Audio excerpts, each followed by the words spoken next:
Traveler, Paimon. It's been a while. As it happens, there is a letter here for you. One moment. Here. A letter? From who? Dear Diary, I'm Kale. I work as a trainee forest ranger under my master, Tainari. I'm also studying at the academia. I've been getting better and better at reading lately. Mr. Al-Haytham says that the written word is a crucial medium for exploring the world and understanding oneself. That's why I decided to start this diary. That said, what should I write about? Things are pretty quiet in Sumeria these days. Life is good. Every day is a fulfilling and happy one.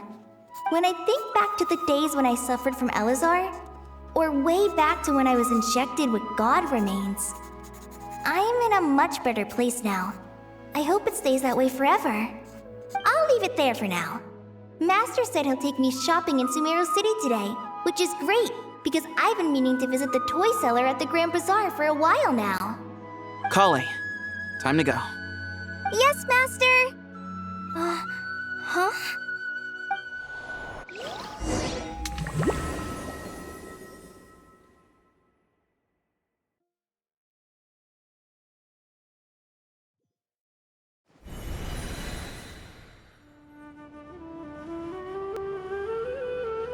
What's wrong, Kale?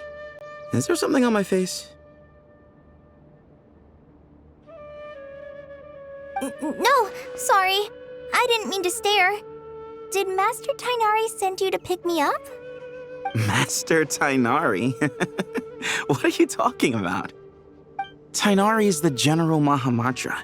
He's probably busy arresting criminals in Sumeru City. I mean, if that's what floats your boat, I can introduce you, but...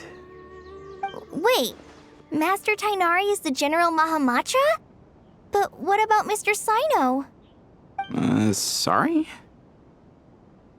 Oh, you mean that guy who just joined the Vahumana Darshan? Rumor has it he's the leader of the Temple of Silence. If that's true, it's pretty impressive. Sounds like you've been getting to know more and more people since you joined the academia. That's great, but don't let your Forest Ranger duties fall by the wayside, okay? What's going on? Sethos is acting like he's my master, and Master Tainari has taken over Mr. Sino's job. Is this some kind of prank? If so, it's a weird choice of prank. But anyway, Sethos doesn't look like he's joking. What is this all about? Hey, you're zoning out again. I'm gonna buy some tools for Rangers. Why don't you stretch your legs a bit? It's been a while since you last visited the city, right? Wait! He's right. It has been a while since I last visited Sumeru City. Was it always like this? I mean, it feels familiar, yet somehow... something seems different. Is this really Sumeru City?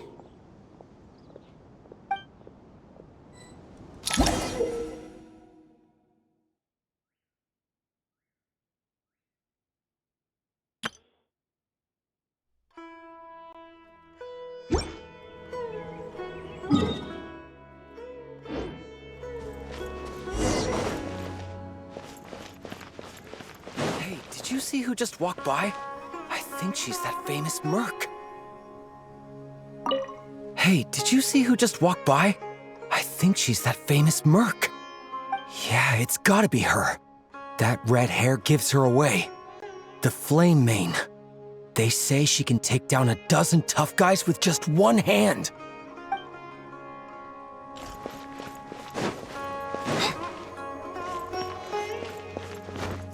Did you see who just walked by? like some fruit? Would you like some fruit?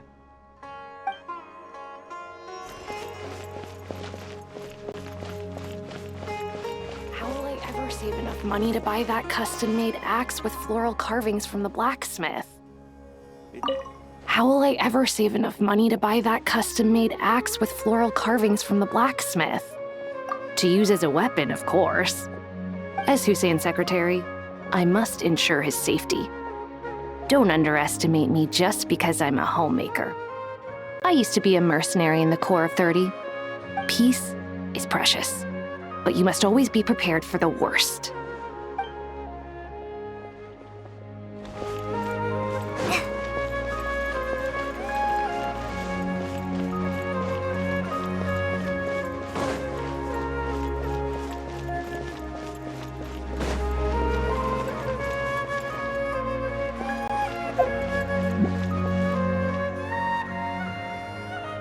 Lord Kabe Bay, did you get a chance to review this month's accounts? Any feedback?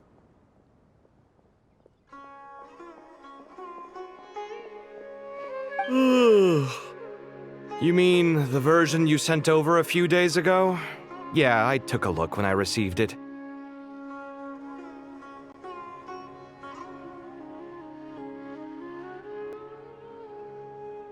I was thinking that maybe our profit margin is a little excessive. I visited some of our commercial partners last month. Their earnings are very slim. Are you suggesting that we give up some of our profits for them? Well, since we have more than we need, yes. Making money for its own sake is pointless. Don't worry, I've already planned for it, and the numbers look fine. We can adjust the rates starting from next month. Also, about that designer you hired, I've had to revise his proposal 3 times now, but he just doesn't seem to... Let's cut our losses. Pay him his fee and send him on his way. I'd like you to get Layla on this instead. She was Cyrus's student, and she designed the Palace of Alcazarzare. Seems like a much safer choice. Who's sneaking around over there?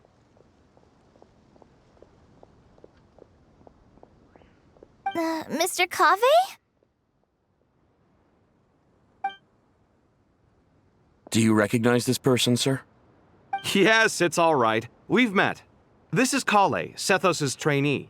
He brought her along the last time I went for drinks with him. What brings you to the city, Kale? Is your master here too? No, this is all wrong! Why is Mr. Cave saying that too? Tainari is my master, not Sethos. This can't be real. I have to ask someone else. There's gotta be someone else out there who still remembers the truth. Hey, wait! Don't run off! How strange. What's gotten into her today? It's like everyone switched places. I guess I'll keep looking around.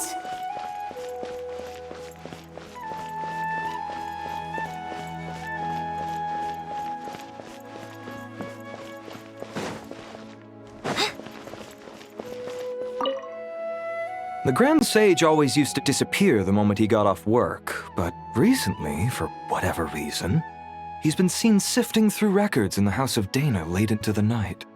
We asked him if there was anything unusual going on, but he answered us with a question of his own. Don't you find it strange that someone with my personality would willingly accept the position of sage?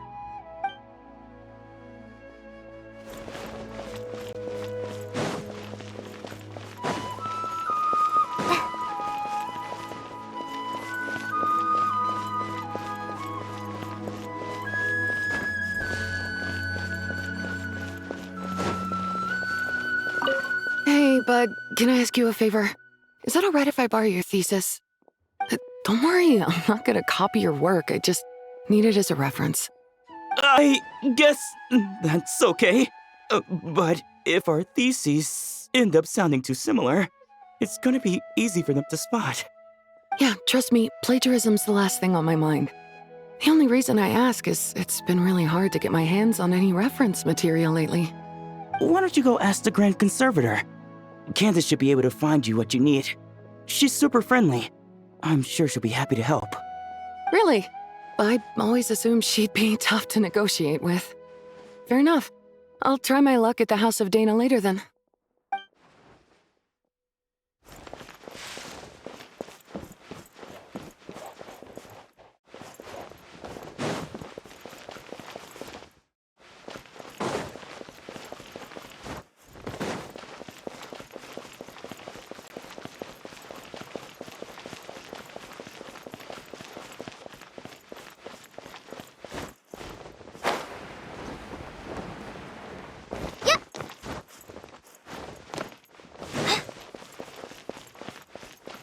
Students are under so much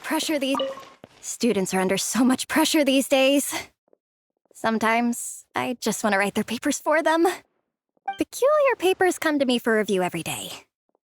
I really wish they were able to relax once in a while and not be constantly plagued by academic conundrums. It doesn't do a person any good to spend too long down the rabbit hole. Lots of visitors today, I see. Welcome all. It's been a while. Hey, Rahman. You know that guy who sells face powder on Treasure Street? I haven't seen him around in a while. Any idea what happened to him? Oh, you mean a Hongar? Yeah, he got into a brawl with Shavirme on Treasure Street.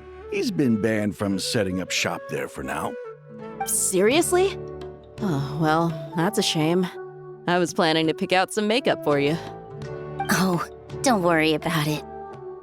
The legendary Flame Mane discussing makeup with the Zubair Theater star dancer. Now there's something you don't see every day.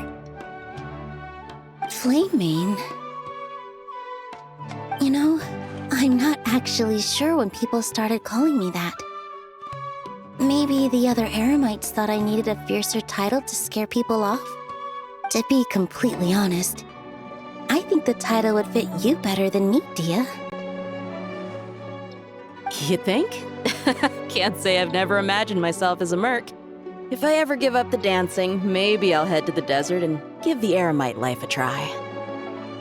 You would? Is that so strange? Oh, not at all. In fact, I've actually had similar thoughts before. If I ever get tired of sleeping out in the wild, I think I might go look for a job at the Zubair Theater. I've adored the dance of Sub-Zeros ever since the first time I saw you perform it. If the chance ever came up, I'd love to try it out on stage for myself. Really? If our manager Sataria heard you say that, she'd hold you to it. Probably grab you by the sleeve and never let you go again. Hey, when that day comes, I'll do your makeup myself. How's that sound? Sure. If the day comes, I'd be honored.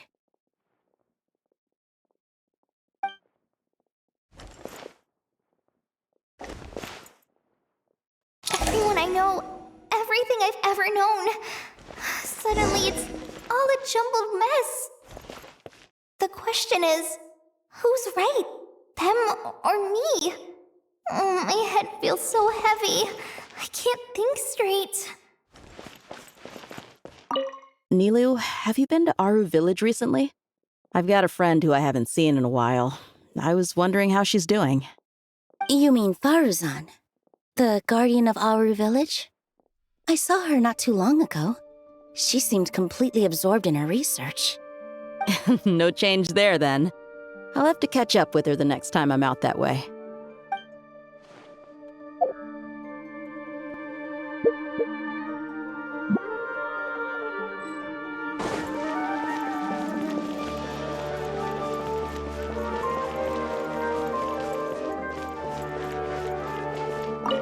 Hi, Mr. Sino. What are you thinking about?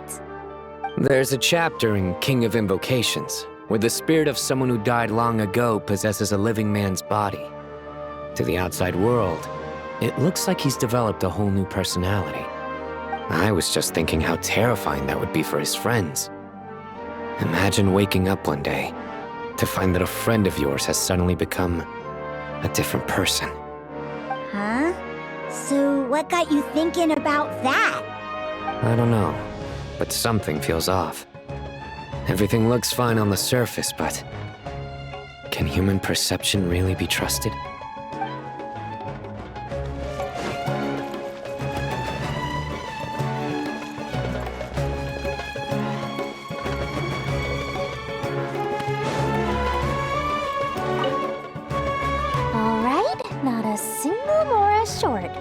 that covers you for this month's rent.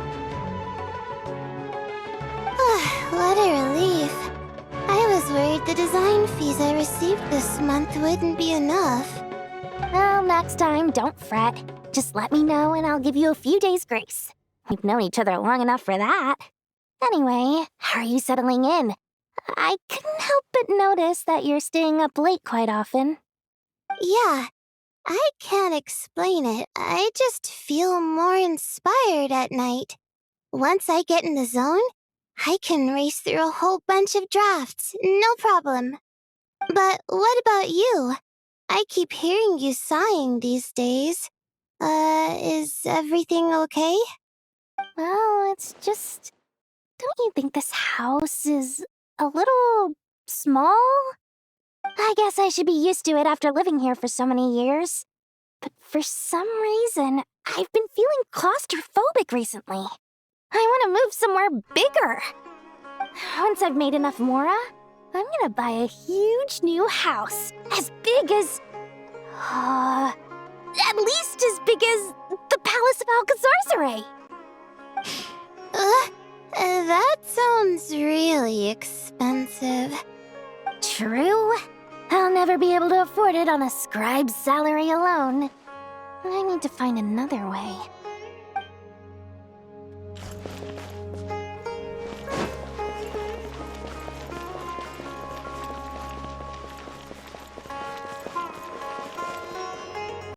Mahamatra Tainari, we've apprehended the suspect.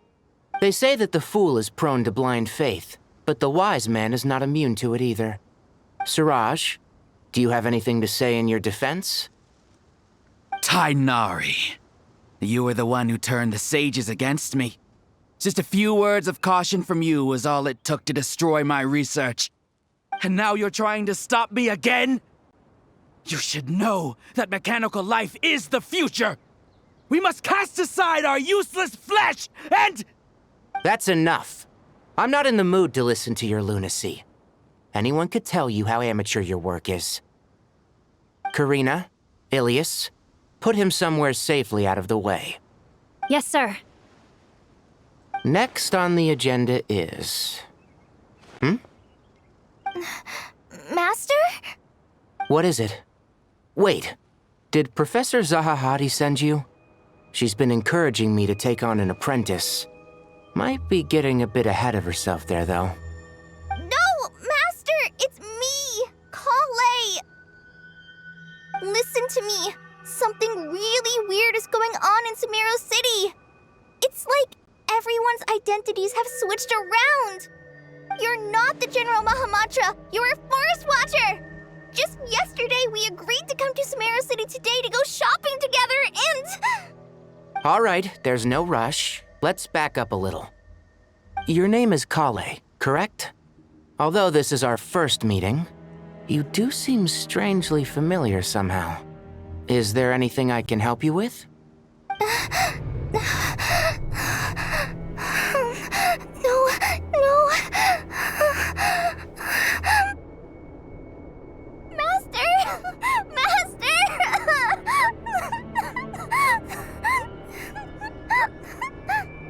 What is it?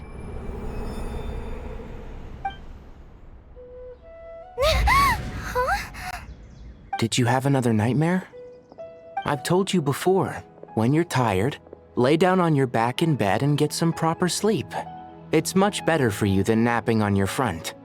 Poor posture obstructs your breathing, which can lead to all sorts of weird dreams. Now, we're supposed to go shopping in Sumeru City today, remember? Cheer up. I'll take you to Hushang's.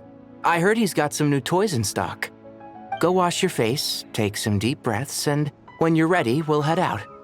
Okay. Thanks, Master Tainari. So it was just a dream. And yet, dreams can sometimes be a warning of things that will soon come to pass. Who said that? That dream felt unusually real, didn't it? Here's my suggestion. Since you're heading into Sumeru City anyway, you may as well tell Lesser Lord Kusanali about everything that happened.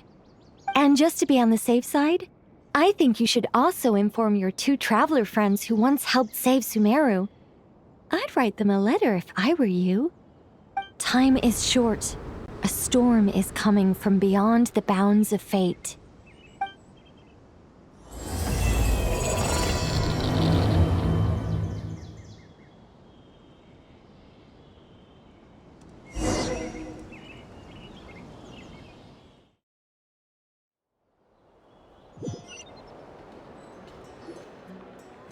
What a strange situation. No wonder Kale was in such a rush to write us a letter. Imagine waking up one day to find that everything around you has changed. You might not even recognize Paimon anymore. Oh, that's a scary thought. Let's get to Sumeru and find out what the heck is going on.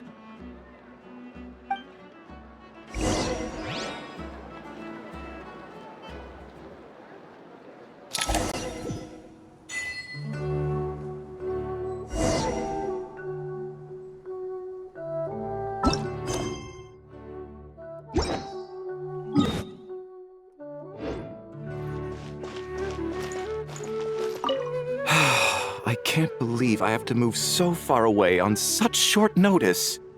I made an automatic watering device so that my flowers won't wither and die while I'm away from home. Hey, do you think renovation works is the real reason they're moving us to Caravan Rebot? There's a rumor going around that Sumeru City's buildings aren't earthquake-resistant enough. Maybe that's it? All we know for sure is that the order came down from the Dendro Archon herself.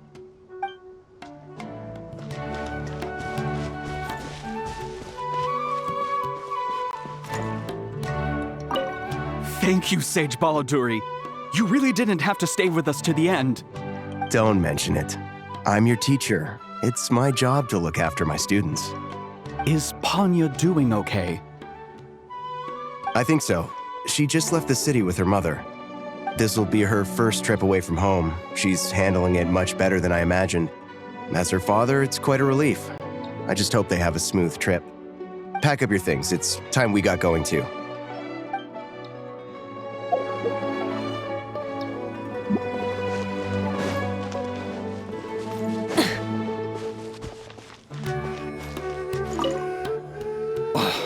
As if work and family aren't enough to deal with already. Now they're telling us to move to Caravan Rebot because of renovations? I bet it's just some vanity project.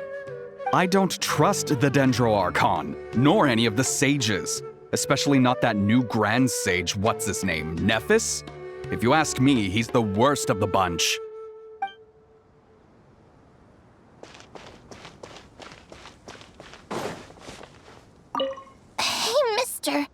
Are you a robot? Shh!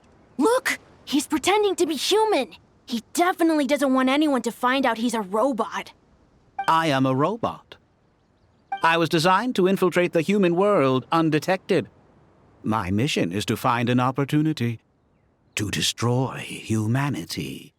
I knew it! It's just like in the picture books. What do we do?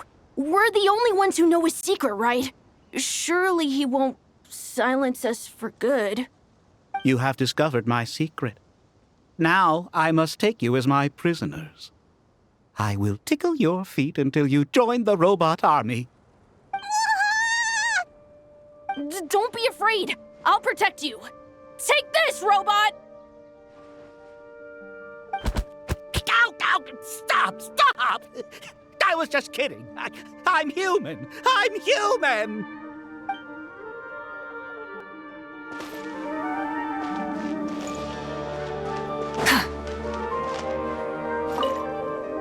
Hey, now's not a good time to visit Sumeru City. We're actually getting ready to move out ourselves.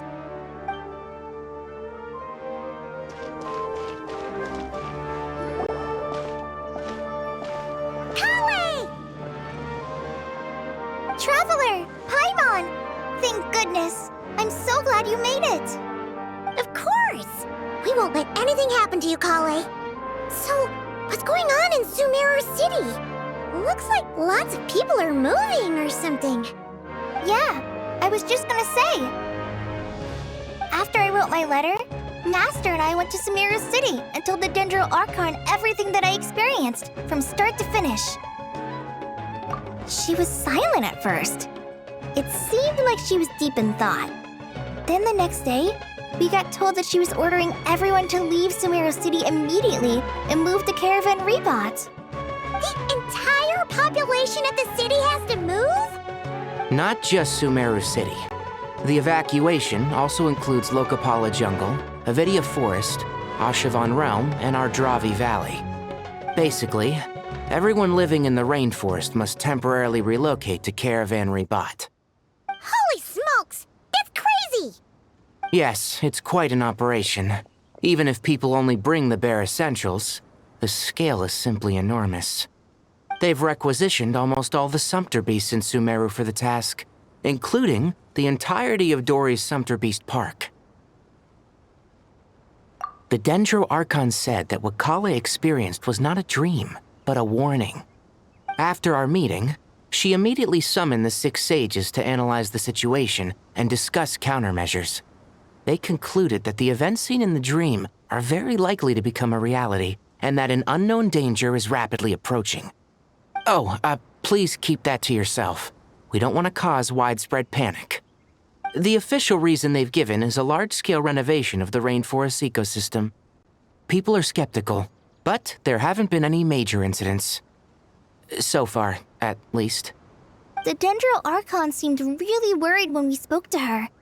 She said you can go visit her in the Sanctuary of Surasthana when you arrive. She also said she'd hold out until the very end.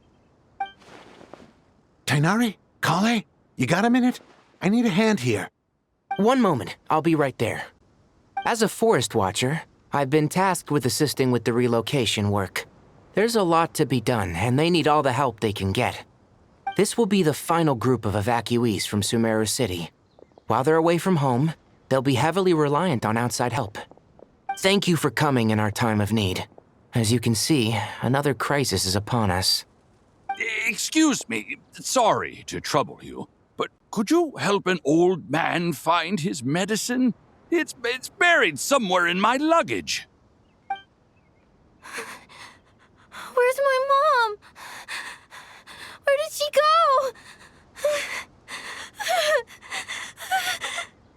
go?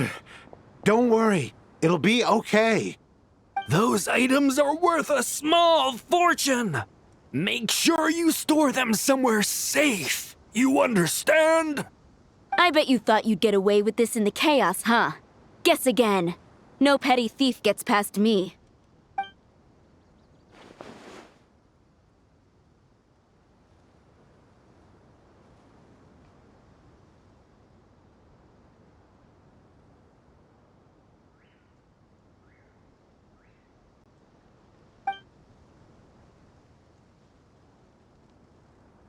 We should go help the evacuees.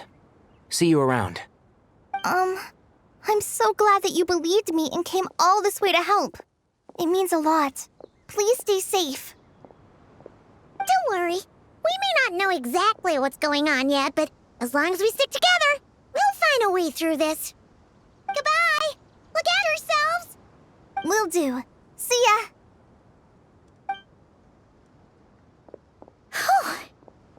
Paimon's not sure how she found the words to comfort Kale because, honestly, she's kind of nervous herself. Let's head to the Sanctuary of Surasthana and see Nahida.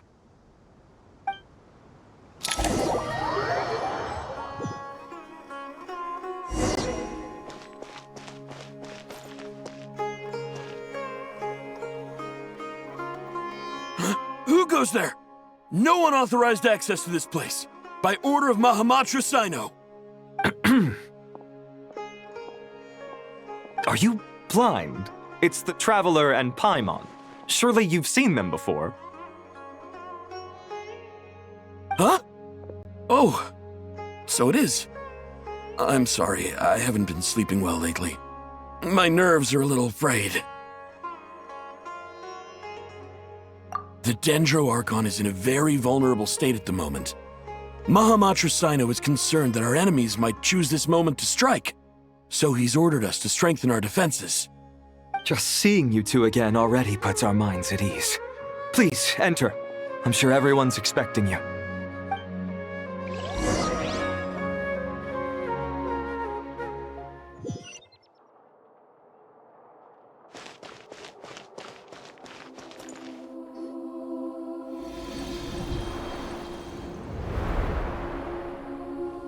Traveler, Paimon, you made it. Aha! Perfect timing. Reliable helpers like you are just what we need right now. Oh, it's good to see everyone again. Kale gave us a rough idea of what's going on, but we still have a lot of questions. What kind of danger is Sumeru City in exactly? And how come everyone has to move to Caravan Rebot? At this stage, we can't be certain. We're investigating, but no definitive answers yet. I take it that Kale told you about her strange dream? Yeah. Apparently, everyone in Sumeru City was acting super weird. Even you guys. It was like you'd all switched places. That's right.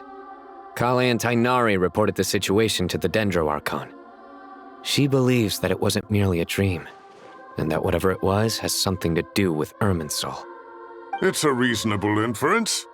Only through Irminsul can people's memory and cognition be so significantly modified in such a short time.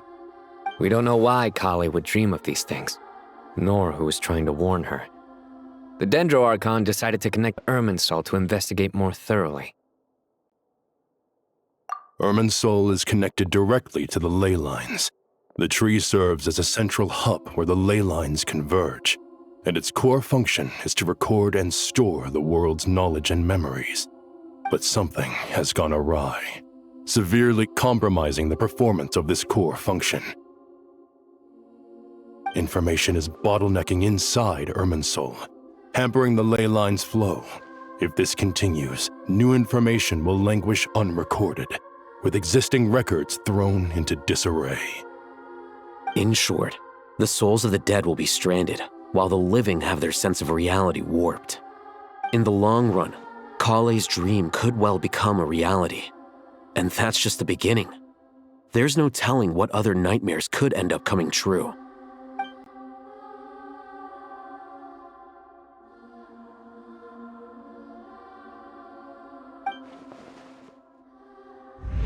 I have come this far to use my death to open the gates of the ley lines to my people.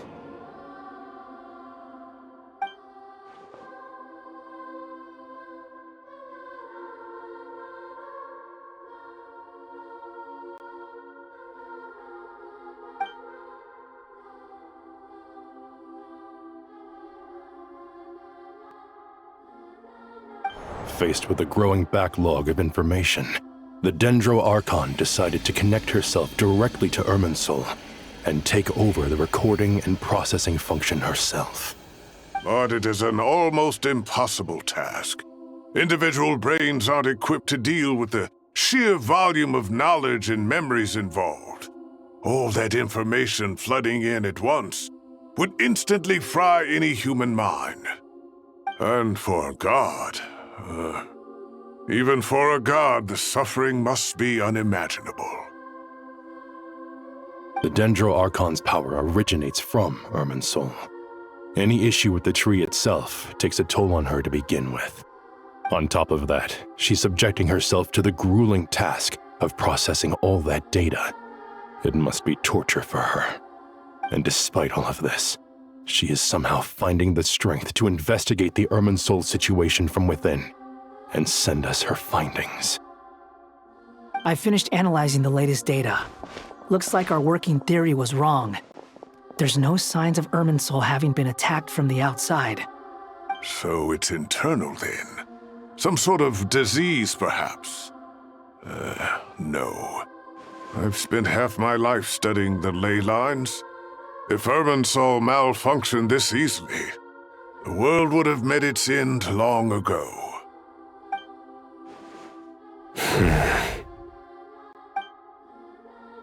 Sino? What is it? Not long ago, I got a tip from the Core of 30 that a large number of unidentified merchant caravans had recently been spotted entering Sumeru through Beta Harbor. At first, I suspected that they might have something to do with all this, so I sent some people to investigate. But if Irminsul wasn't attacked from the outside... Don't you think there are more important things to worry about right now than guessing who's behind all this? It's been over 12 hours with no new intel. If even the Keeper of Irminsul is this badly affected, you can imagine how bad things are in there.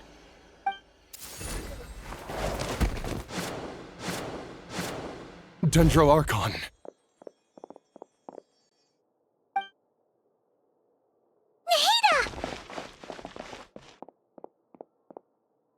What's wrong?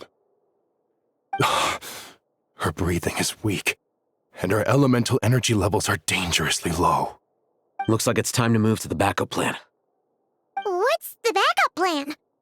Get out of the city and take the Dendro Archon with us. The entrance to Irminsul is directly beneath the sanctuary of Surasthana. That means this is ground zero if anything goes wrong. The Dendro Archon has a very strong connection to Irminsul. But theoretically, this connection should grow weaker with distance. Under normal circumstances, she can unleash her full power here. But with Irminsul out of control, our first priority is to get her away from here. The situation is critical. There's no time to deliberate. Everyone in agreement? I'll deal with it. I'll also let the Matra and the Core of 30 know to start evacuating.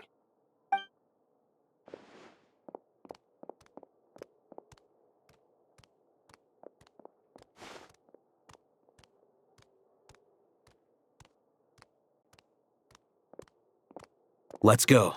No sense grieving when there's nothing more we can do. Agreed. We'll be back as soon as this is over.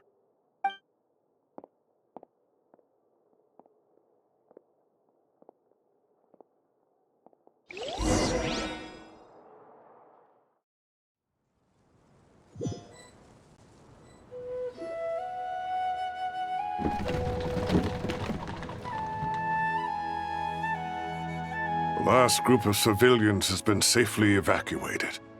Dendro Archon's carriage will travel with them. Sino and Hat Guy will protect the convoy.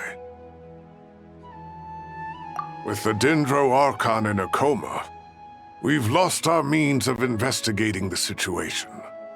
And with Irminsul still deteriorating, we have no choice but to evacuate Sumeru City. Feels as though we're being pushed along by an invisible hand. Stop moaning, Cyrus. We're the teachers here. We should be showing a little more confidence, don't you think? A wise judgment. Let's move out to Caravan Rebot.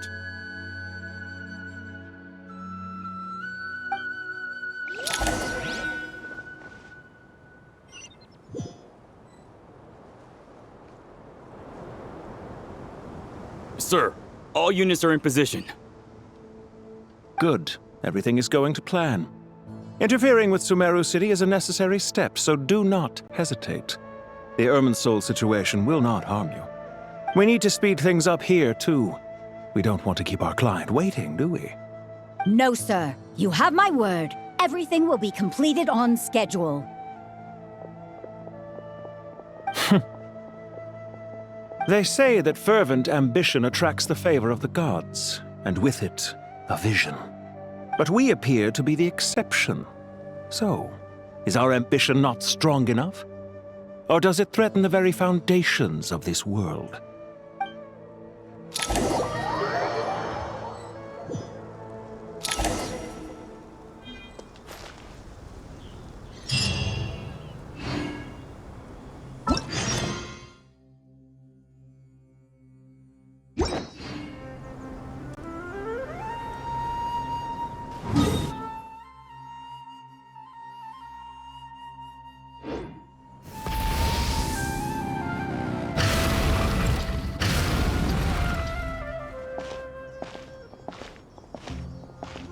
How is the Dendro Archon?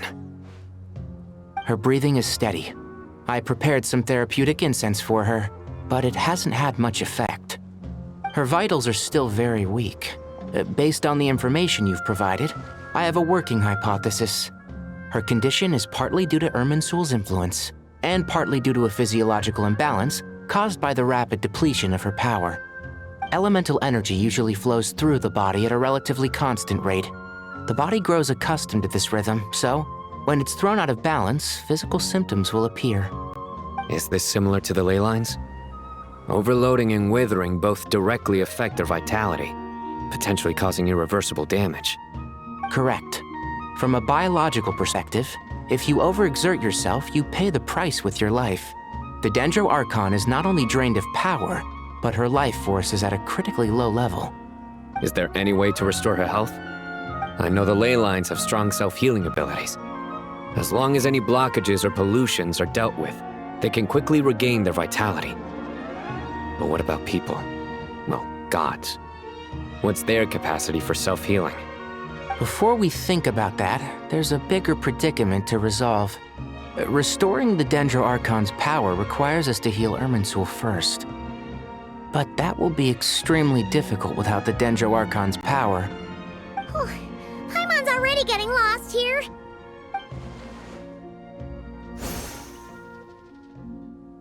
Master Tighnari and Cyno look so serious. I've not heard Master speak in this tone for a long time. Tighnari.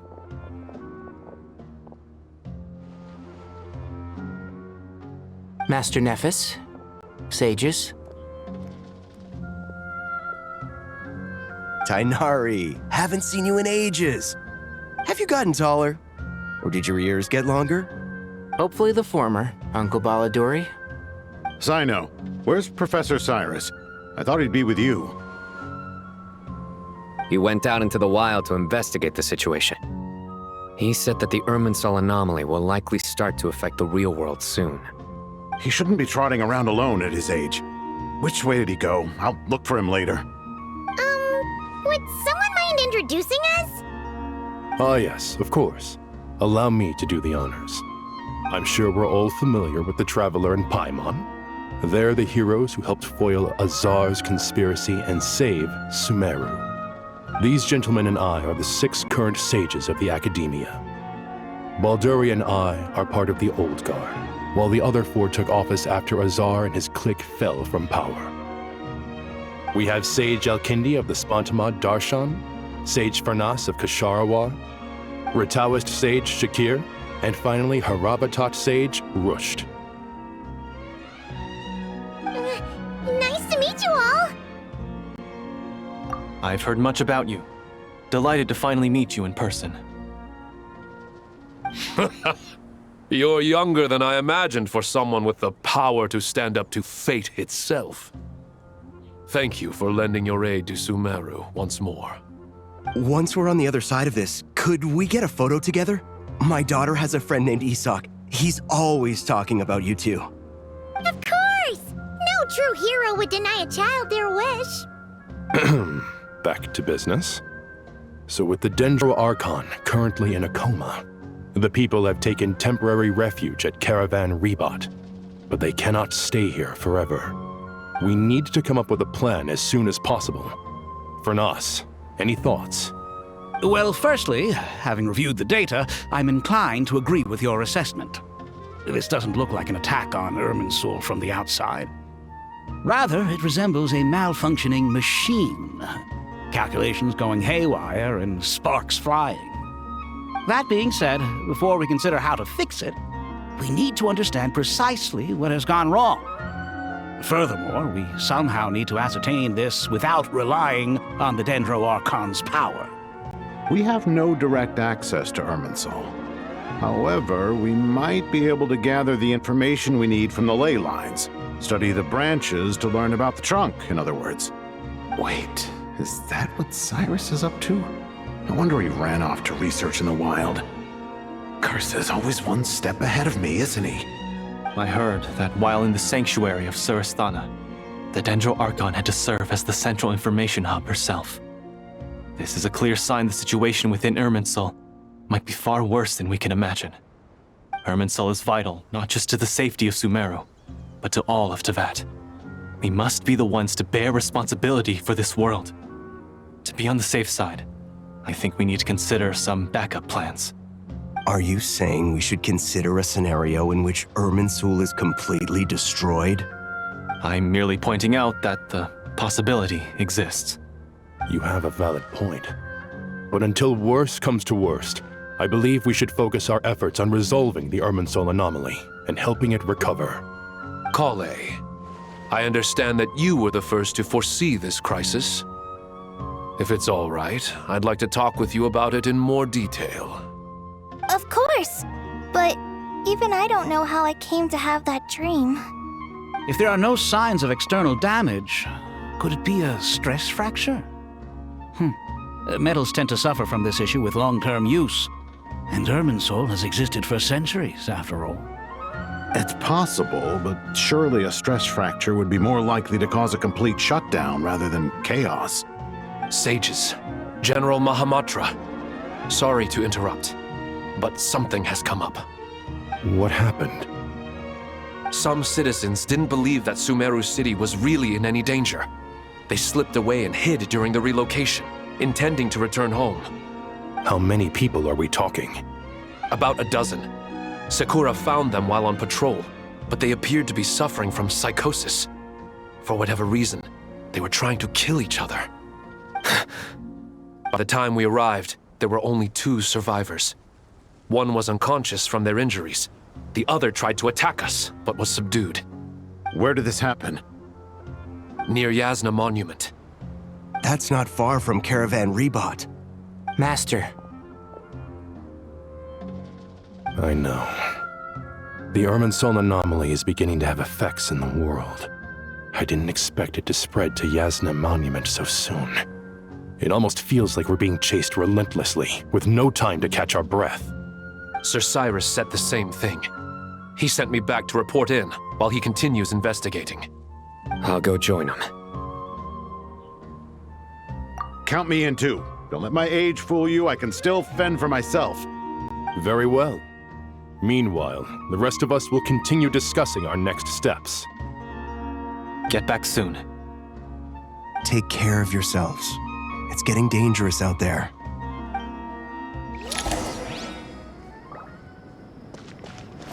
I thought we'd be safer once we got to Caravan Rebot.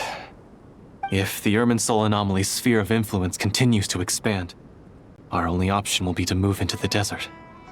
To Aru Village? We should check if they can accommodate so many people. Essential supplies will also become an issue. We were only able to relocate here so quickly because Caravan Rebot is well stocked. If we move to the desert, we'll need to carefully calculate how much food and water to bring. Don't be nervous, Kale. I just wanted to ask, have you ever had similar dreams to this one before? Similar how? Dreams so vivid, they seem real. Filled with strange or dangerous things that you cannot explain. Let me think. There was one time, I don't remember it very clearly, but I saw fire. Fire? Yeah. I wish I could give you more details, but all I remember is fire everywhere. From the sky to the ground, everything was burning. The heat was unbearable, and ashes were blowing in the wind. I doubt this dream was a mere coincidence. Perhaps it was some kind of prophecy? And yet, you've never studied astrology. I'm at a loss to explain it.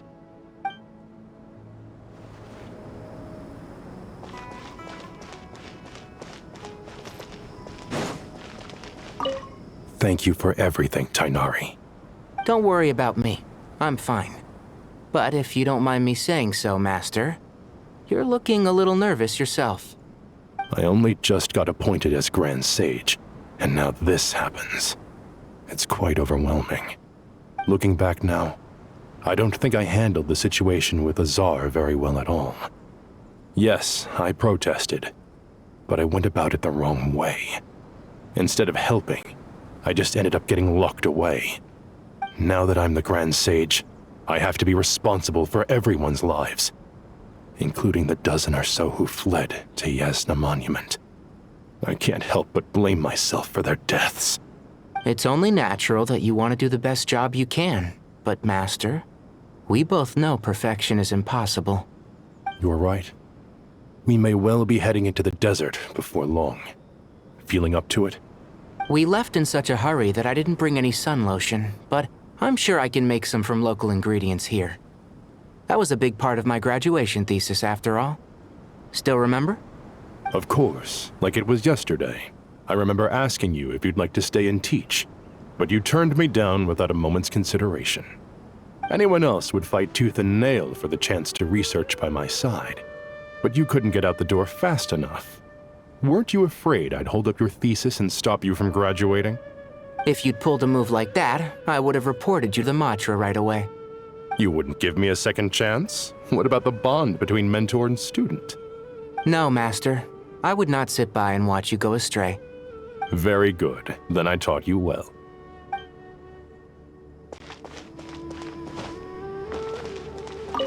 So, can I assume that this period of time away won't count as part of the rental period? Maybe we should deduct it from next month's payment. Sure. Great! Wait, why are you suddenly being so reasonable? What's the catch? I'm always reasonable with rental payments. Like the time I refused to let you use that wine you brought home as collateral. That was a perfectly fair request, and you know it! Everyone runs low on funds now and then, don't they? And that bottle of wine wasn't cheap. You ought to be thanking me. Anyway, Sumeru City should be empty by now, right?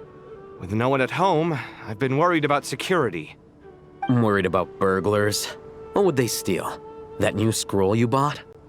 Ah! I'd almost forgotten about that. Oh, I only went and hung it up in the most conspicuous spot in the house. If anyone breaks in, it'll be the first thing they see. Well, no one but you gave it a second look while it was on display in the shop. I doubt anyone would go out of their way to steal it. You say that, but what if there's a thief out there who shares my aesthetic tastes? Then you can only hope he shares your taste in expensive wine as well. Always worth having some collateral. You!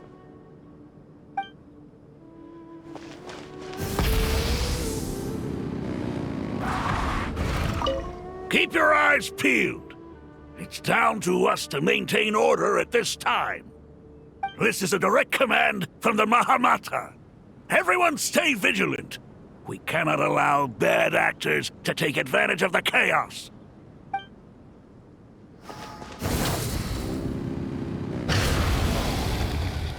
That guy!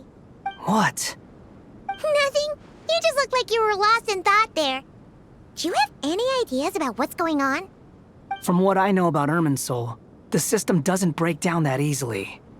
I don't have the faintest idea who could have done this. Actually, one name did cross my mind. But, he's already dead.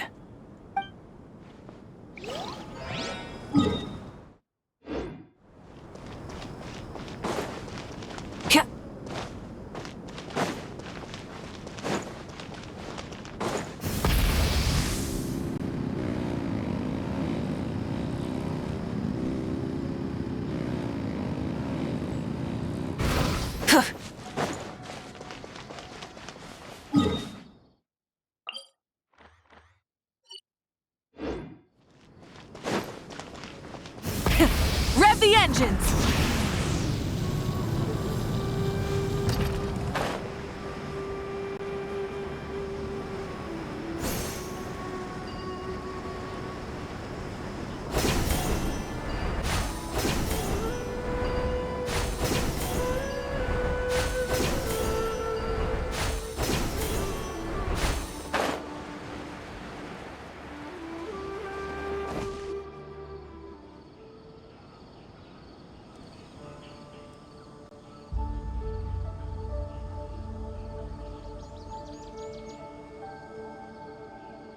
Please, don't go any further. As you get closer to Sumeru City, There's no knowing what dangers you might encounter. So this is our mentally disturbed man? I'm going to gut you all!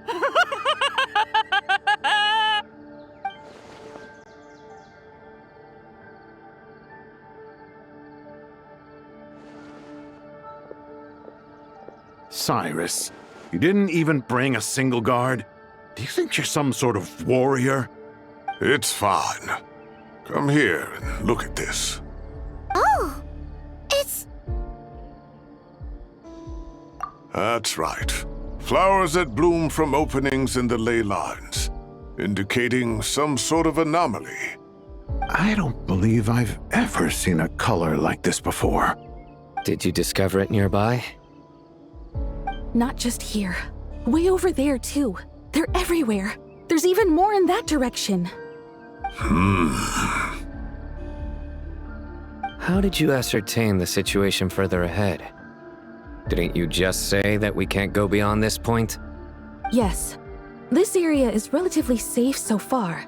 But if you continue forward, delusions will start afflicting your mind. However, some vision-bearing mercenaries were able to maintain their sanity a little better. They're the ones who brought back news from further afield. Sino, do you remember the class I taught on dissecting ley line blossoms? I do, Professor. I received full marks in that course. Good. After all these years, it's time to put that knowledge into practice. There must be anomalous information hidden within these blossoms. Alkindi, I'll need your help as well. Been a while since we worked on a project together, hasn't it? Sure has. Well, what are we waiting for? Let's get to work. Anything we can do to help?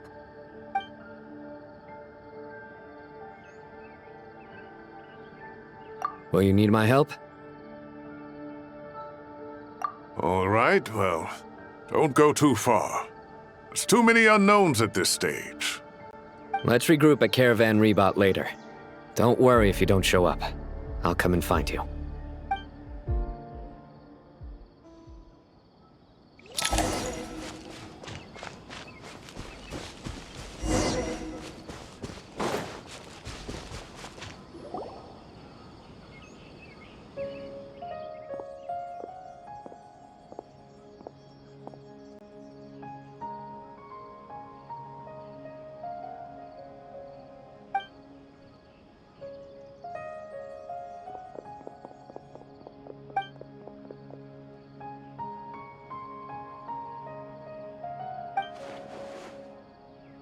That should be the heart of Oasis.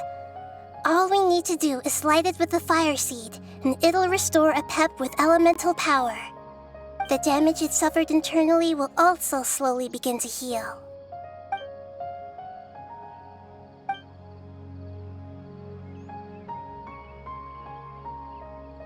What is it? You thought of something? Really? Then let's get back and tell the others!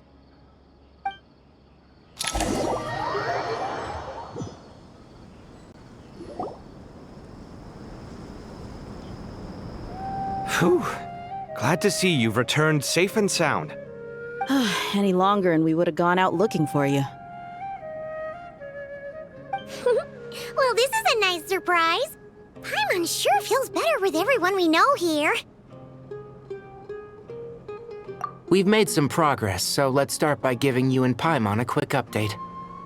By dissecting the ley line's blossoms, we've been able to deduce that although Irminsul is experiencing an anomaly, it has not completely rejected access from the outside. The Dendro Archon has the power to connect to Irminsul, but there's also another way. I assume you recall the devices everyone was wearing when you first arrived in Sumeru? Devices? Oh, wait. You mean... The Akasha terminals? That's right. Of course! It's been so long, Paimon almost forgot all about the Akasha. Wasn't it shut down, though? Yes, but although the system isn't currently operational, the technological infrastructure is all still there. And it turns out that a certain someone gets so bored at work that he's actually read through every single one of the instruction manuals. No prizes for guessing who that was. If praising others is that embarrassing for you, you can simply spare yourself the ordeal. As much as it pains me to say anything nice about him, there's no denying his intelligence. He rarely forgets anything he's read. The Akasha is exactly what Sumeru needs at this moment. Between us, we should have all the knowledge and expertise we need to get it up and running again. But if I recall correctly, doesn't the Akasha need a Gnosis to function? That's exactly right. The Akasha relies on the Gnosis as a power source, and in its absence, we'll need to find an alternative. To tackle this problem, it looks like we'll be relocating once again. Namely, to the Temple of Silence. Ring any bells? It's the only major institution in Sumeru dedicated to preserving the knowledge of King Deshret's civilization. You might find the answers you're looking for hiding there. I agree. There's a good chance. Master Nephis and the other sages have discussed it. As the chaos from Irminsul continues to spread, Caravan Rebot won't be a safe haven for much longer. We have to move into the desert next. The scholars and sages will head to the Temple of Silence, while the civilian population seeks refuge in Aru village. The Eremites will keep everyone safe during the journey, and Candace will be there to receive us at the village. This leaves us just one thing to worry about. That Dendro Archon. She's very weak. We can't afford to wait until Irminsul is fixed. There has to be another way to help her. Huh. Wow. Luckily, the Traveler had a eureka moment while we were out investigating.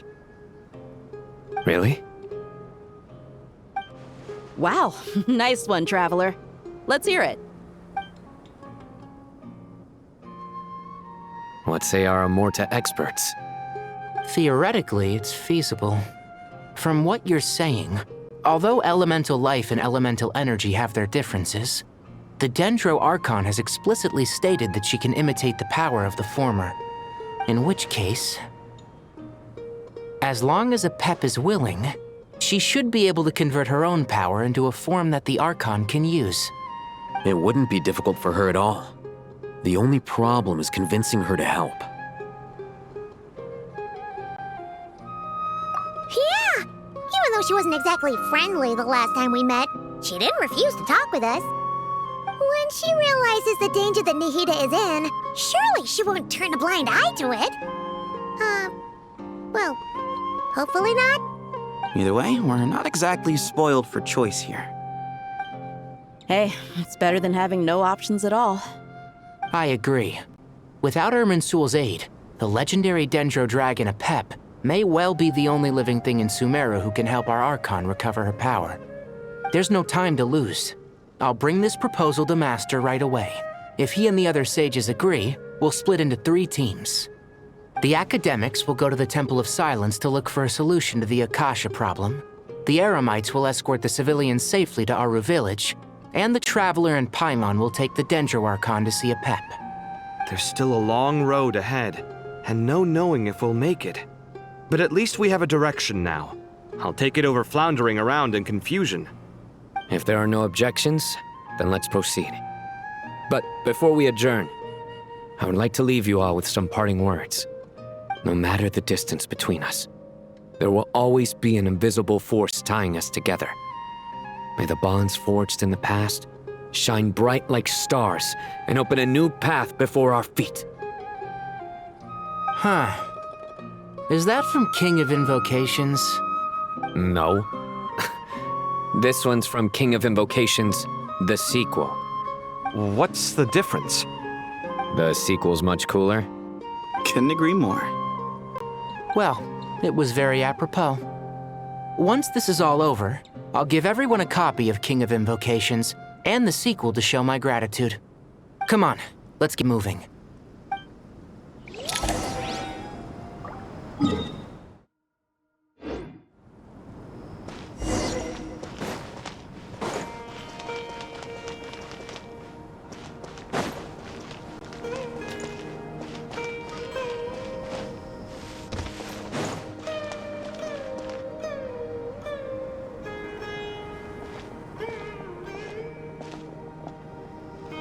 Tainari has brought me up to speed. I approve of your plan of action, but we can't proceed with everything right away. The people need to rest. For many of them, this will be their first time in the desert, so we'll need to find additional personnel to help escort them. You two, please go on ahead with the Dendro Archon. Let's rendezvous at the Temple of Silence later. No problem. We got this. Words can't express my gratitude, so let me just say, I hope everything goes smoothly for all of us. Goodbye for now. All right, let's get going. If Paimon remembers correctly, the last time we saw a Pep was in... Traveler, Paimon. Could I borrow you guys for a moment? It'll only take a second. Kale, what's the matter? Well, the thing is, Master Tainari once told me, after you raise a problem, you should think about how to resolve it. But ever since I had that dream, I feel like I haven't been of any help at all. I tried my best to keep up with the conversation, but there was so much new information, I couldn't take it all in. So, I just wanted to ask, do you have any tips for me there? Paimon knows exactly how you feel. But fear not, everything you need to know is right here in Paimon's notes. Sumeru chapter. It's got tons of info about all the things we've seen and heard on our adventures. Some parts are a little simplified, but hopefully it all makes sense. You see?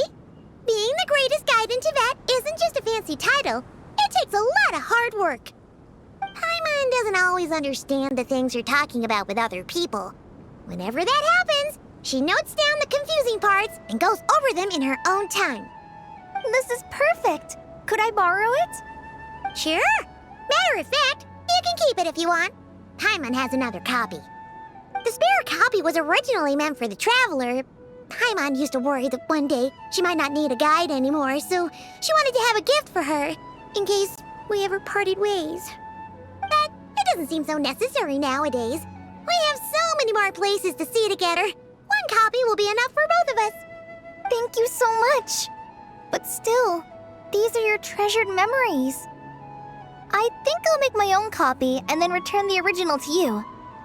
Anyway, that was all. I won't keep you any longer. Have a safe trip. See you again soon. See ya! All right, time to bring Nahida to see a Pep. Let's hope that old grouch is in a negotiating mood. Hey?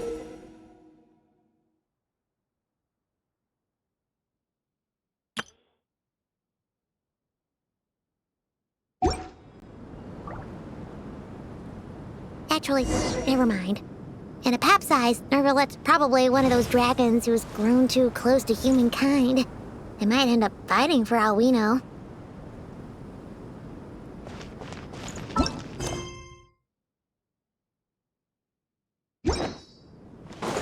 Try and stop me!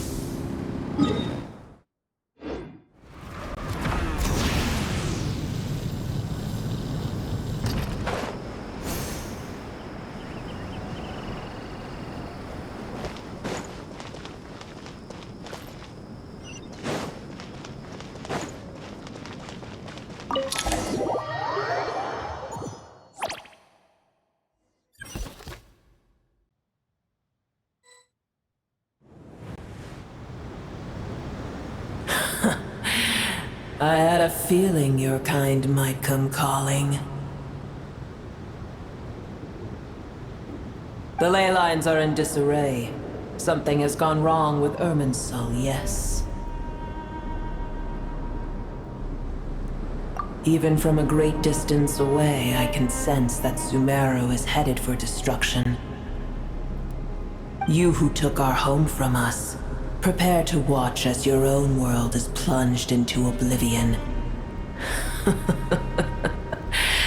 Oh, how the cycle of history comes to a poetic conclusion. This isn't a joke, Pep. Nahida's in grave danger. Can you please help her? Is she now? Then do explain. For what reason should I lend Boer my assistance? Be not mistaken. The fate of Sumeru is of no concern to me. I am neither the god of this land nor its guardian. I may have given my tacit agreement as your kind built homes here and multiplied for generation upon generation. But that does not mean that I bear any responsibility for Sumeru. Tiny Boer, puny humans. In my eyes, all of you are but intruders who followed in the wake of the heavenly principles. I am not obliged to be your savior. The age of the dragons ended long ago, and the world that replaced it is under the dominion of the heavenly principles. In choosing not to side with your enemies when the heavenly principles' rules began to relax, I have been merciful enough. Do not forget that I have no love for this world you hold so dear. Apep, if you truly despise gods and humans so much, well, after the great humiliation of being helped by a god in the past, shouldn't you be jumping at this chance to balance the scales?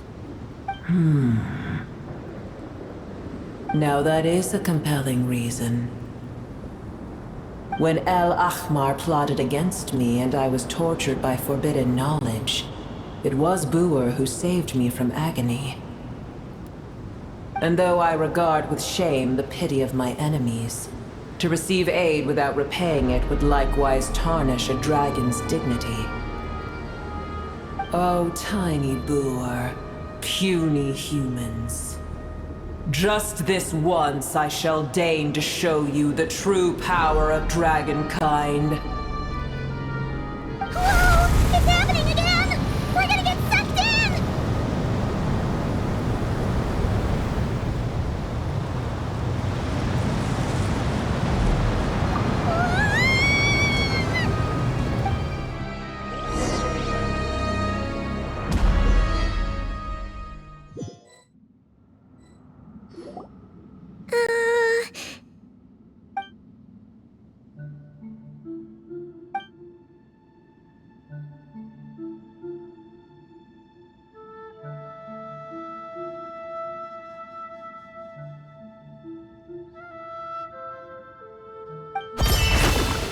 It is done.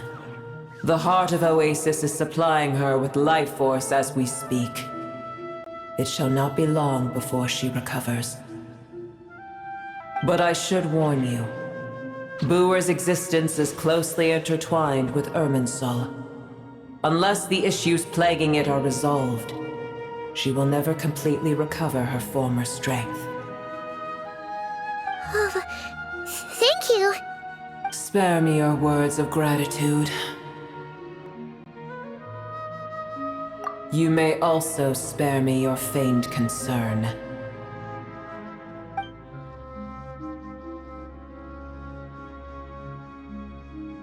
A dragon's sovereign's power is far greater than you can imagine.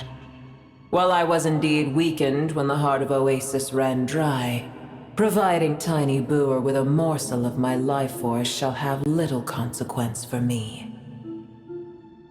Oh, good to hear.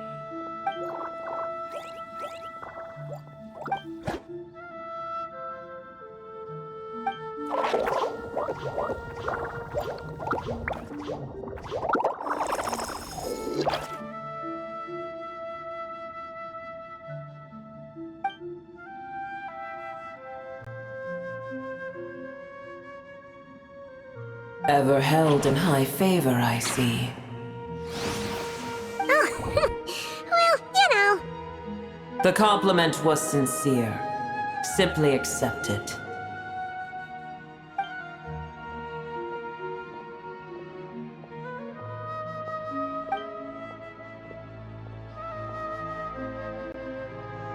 I did once. That tree was not planted by the heavenly principles. Irminsul existed before they ever arrived in Tevat. What?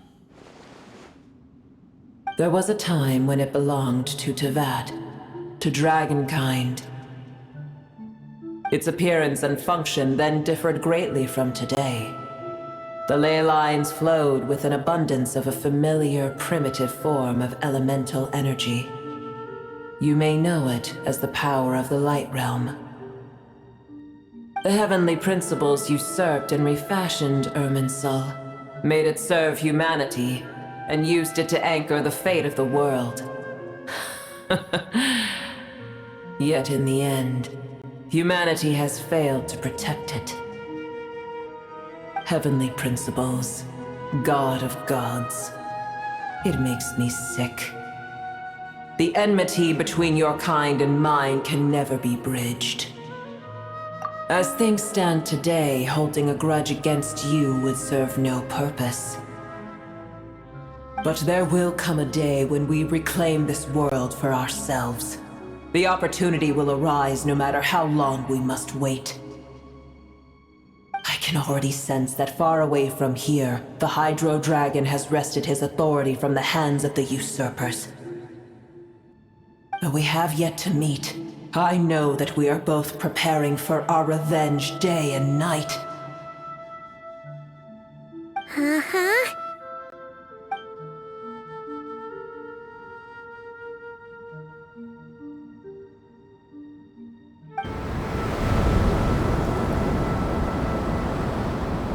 I hear a great disturbance out there. Huh? What is it? Sandstorms come. The Jinn. I see. Another calamity approaches. You both seem restless. Let us part ways here. Boer is safe with me. Once she has recovered, I shall return her to your side. Oh, thanks again. Take care, alright? I told you already I have no need of your feigned concern.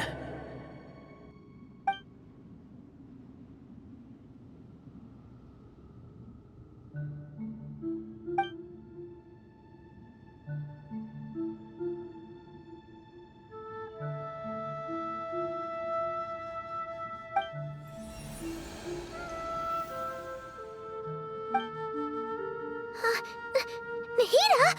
You're awake! Are you okay? Cease your interrogation.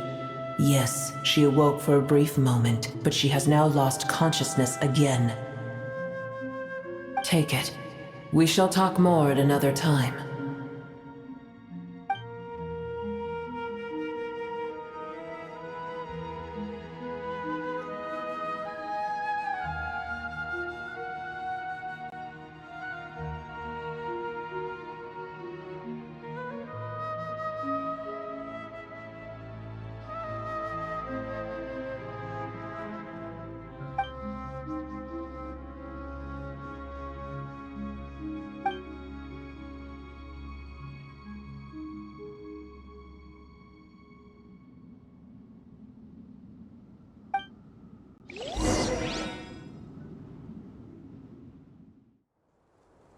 Where the heck are we? Did you just dump us in the middle of nowhere? Wait. No. Paimon remembers now. The Temple of Silence is over that way. Come on, let's go find the others.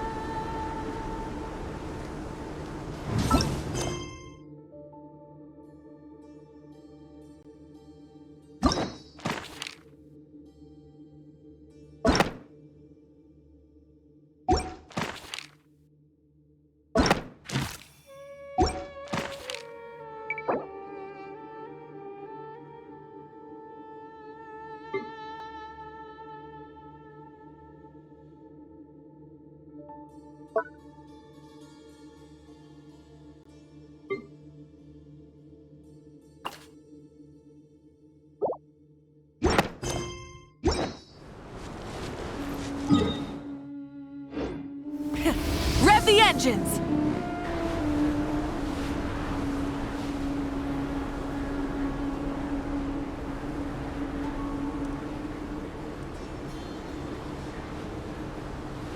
There's no need for everyone to stay here. I'll protect the sages. The rest of you, return to Aru village. Yes, Mahamatra Sino.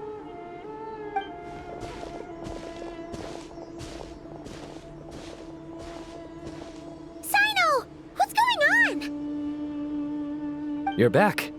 How is the Dendro Archon?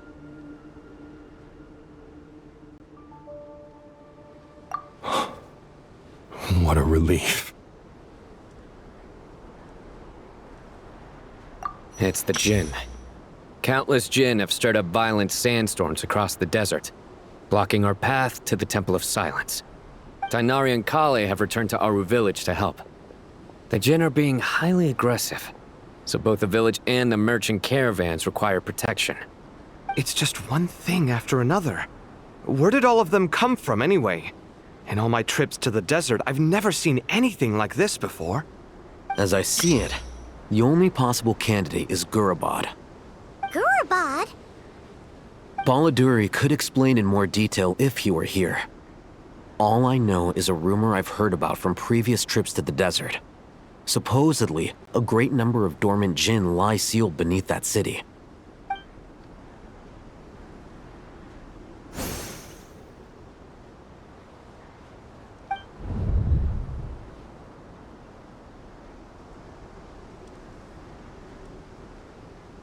Gurabad is, for me, a fated land.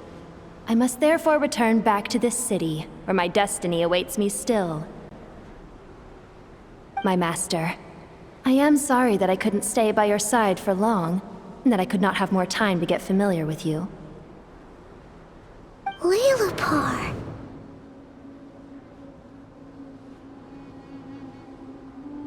Yeah, we once said goodbye to a friend there. Well, maybe not a friend exactly, but someone we met on the road anyway. She was a strange bottle. If we can find a way to wake her up, maybe she can help solve the situation in Gurabad. Well, be careful. You may find there's more than just the Jinn to worry about. You mean, there are other dangers in Gurabad? It's a sensible assumption to make. The moment we arrived in Caravan Rebod, the Irminsul anomaly started spreading in that direction.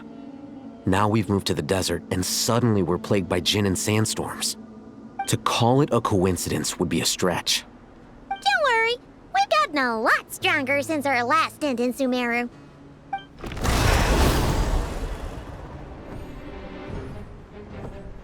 Ah! When did they show up? It appears the monsters native to the desert have been stirred by the Jinn's activity.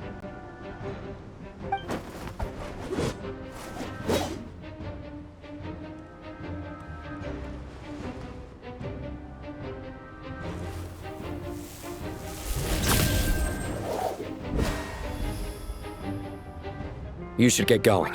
We'll take care of things here.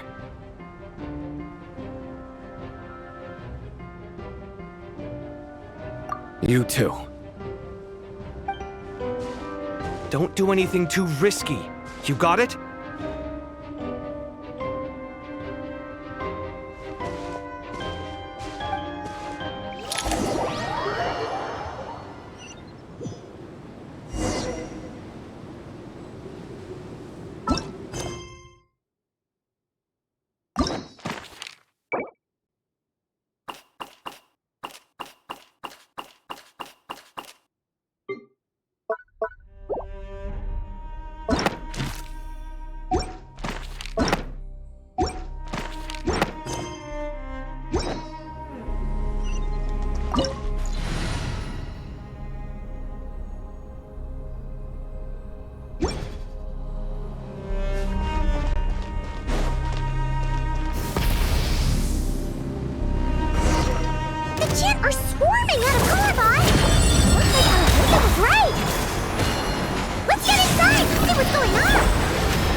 Are they the ones behind all this?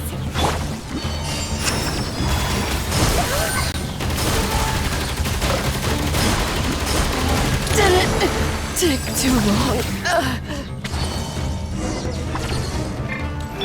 Full throttle! Fighting Jin with one hand and Fatui with the other?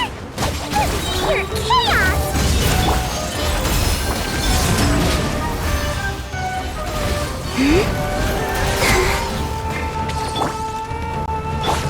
Hey! Burn it down!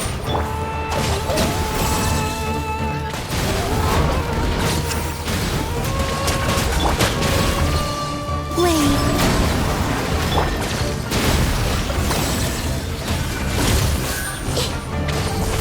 Committed to memory. Stand with me.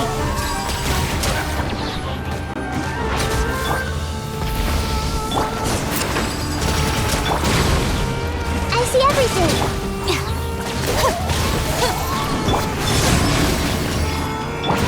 This might hurt a little.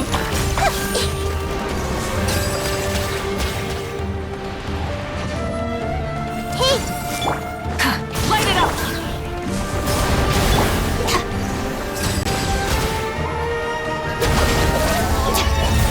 Try and stop me!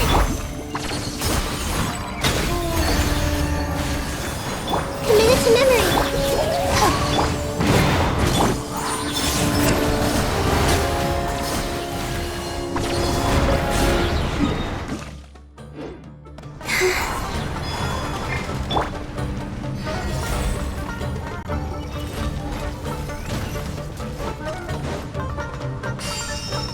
Try and stop me!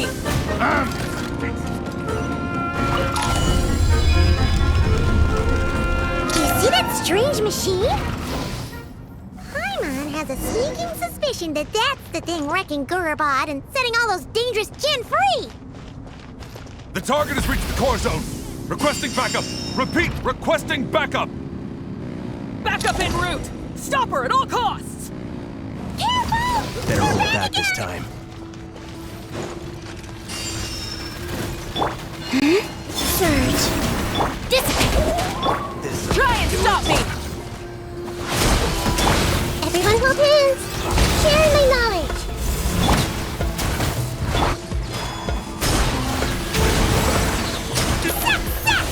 Nice one, Traveler! Let's keep going!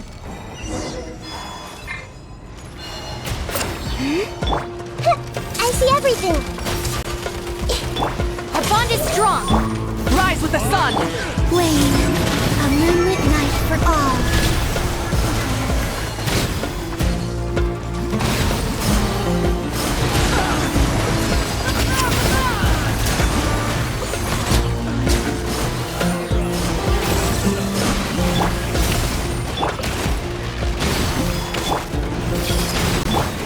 Get with me! Lightning terrified! Surge.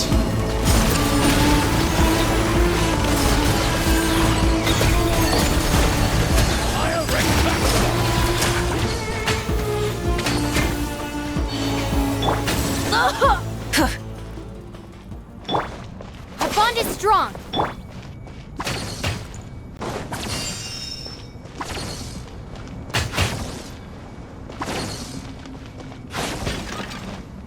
Hip!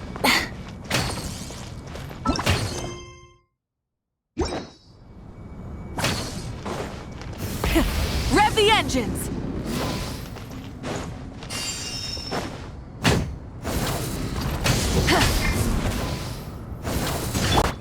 Dissipate!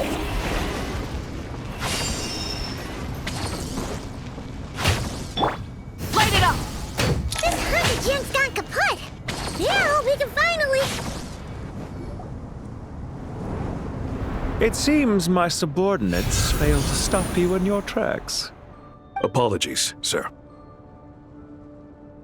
There is no need to apologize. You did well to hold your ground against such a powerful adversary for as long as you did. I must commend your courage and perseverance. So, you're in charge here, huh? First the problems with Irminsul, now this mess in Gurabad? Are you the ones responsible for all this? I'm afraid I cannot answer that. I assume you aren't naive enough to expect answers from an enemy. Oh, this guy is so snooty! However you want to spin it, you're clearly involved in this somehow. So you can either start talking, or we'll have to make you talk. Let's get him! Traveler? What's wrong?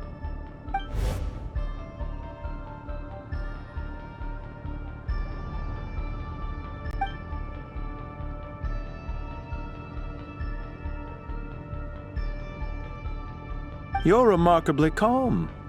Some would act more rashly upon finding the ringleader all alone, but you keep your cool. Even as your enemy, I must applaud you. Did you show yourself just to say that? Is this you trying to take back control of the conversation? Unfortunately, I really don't have anything to say to you. I am here merely to indulge my own curiosity. Are well known among the Fatui. Naturally, I wanted to observe you up close while I had the chance. Hey! Don't treat us like we're some kind of exotic animals in a zoo! Oh, I wouldn't dream of it. You seem rather predisposed to misunderstand me. I'm quite aware that you are both heroes of great renown. You have resolved crises in many nations and won countless allies along the way. I've been following your adventures with great admiration. My only regret is that the trajectory of your journey conflicts with our goals. What do you mean, admiration? Sorry, but that sounds pretty weird coming from you. I don't see why.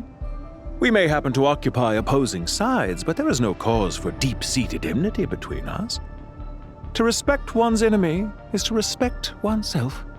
Well, now that you're observing us up close, what do you see? I've observed as keenly as I can. Yet, while I endeavor to understand, your true strength remains a mystery to me. Violence is not my area of expertise either, so, you see, I would much rather converse with you like this than determine a victor with the edge of a blade. Besides, I've heard that even 3 moons in the sky fail to eclipse your brilliance. I know better than to bite off more than I can chew. 3 moons? So, you have a connection with the Harbinger, the Doctor. Well deduced. Our commander, Dottore, died in Nodcry, but there are things that do not end with his departure. We must... Look at me. I almost divulged more than I should have. What are you after? Revenge for Dottore? Or are you plotting something else? I've said quite enough, I believe. There's no point in continuing this conversation, except to say, I've noticed that you seem to know your way around here quite well. A repeated visitor to Gurabad, are we? Ugh. I'll take that as a yes. Then I'm sure you'll have heard the story of this place. The mother of the Jinn, Lilupar, and the tragic tale of her vengeance that spanned 3 generations. It was right here that Lilupar once helped the wise to ascend to the throne. But from that moment on, every king who sat upon it was corrupted by power. These degenerate rulers lost control over their nation, and with it, the right to occupy that exalted seat. What are you trying to say? I once admired you for your adventures. That is the earnest truth. But it appears to me that your journey serves ultimately to uphold the rules of this world. Are these rules truly just? Does the heavenly principles rule with wisdom or folly? And how can we be sure that the 7 who wield authority over the world will not be corrupted? Do you seriously think you're gonna convince us of anything? Convince you? I'm sure my commander already tried that. Why would I waste my breath doing the same? If a few words from a stranger were enough to make someone completely change their stance, it would only prove that they never had a firm will to begin with. I am merely stating my position, so that we might understand each other better. One's enemy in the present may not necessarily be an enemy for life. As for what game I'm playing here, I'm simply buying some time. But now I must bid you farewell. It was a wise decision not to attack me immediately. Since you did not fall for my ambush, I will now have to ask those in hiding to reveal themselves. Leave this to us, sir. Very well. I trust you to do what is necessary. Stall her while I execute the next step of the plan. Sumeru City, Irminsul. Hey! Stop right there! Don't you dare leave without explaining yourself! All units, stop them! Protect the commander! Did you hear that? He mentioned Sumeru City and Irminsul! He definitely knows something! We can't let him get away! Get rid of these pesky soldiers! Quick! Rise with us! Hey! Rear guard to the front! Don't let them through!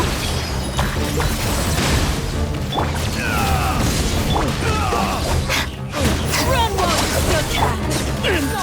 Everyone hold hands! Surge.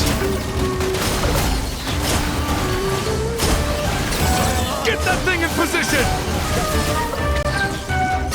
Hold on! Just a little longer!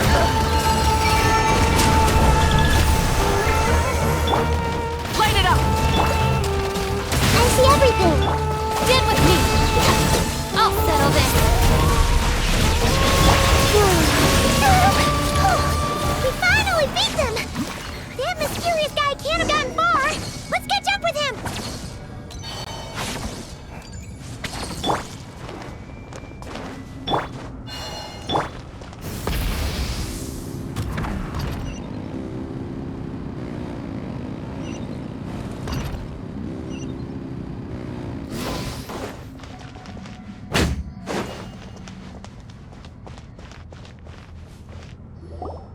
Found him! Over here! You're very persistent. Hey, you! Stop running and explain yourself! What are you trying to...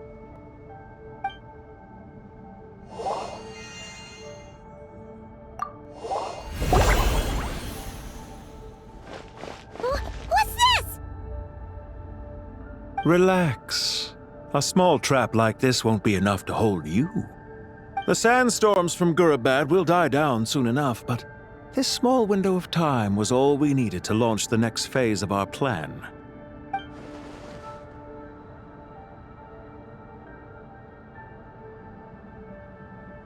Don't be discouraged. I knew that someone would come here eventually, so I planned ahead. Where to chat with you, which door to exit from, even which mechanism to wait by for you. I thought through every detail.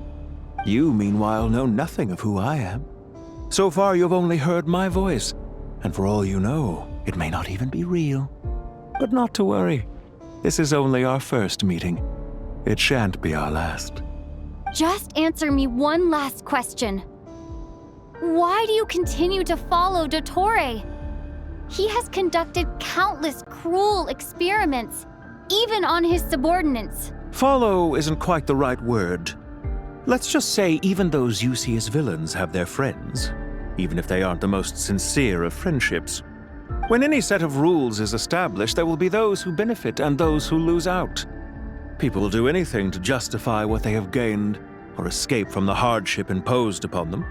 Neither he nor I are tolerated by the rules of this world. We were both searching for a new order.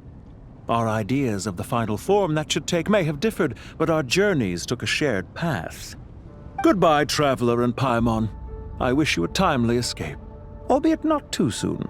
I will need a little more time to prepare, after all. Hey! Come back!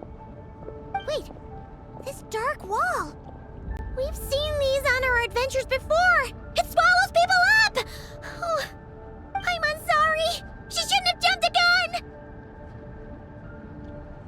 Oh, okay. He may have fooled us this time, but we'll get him back!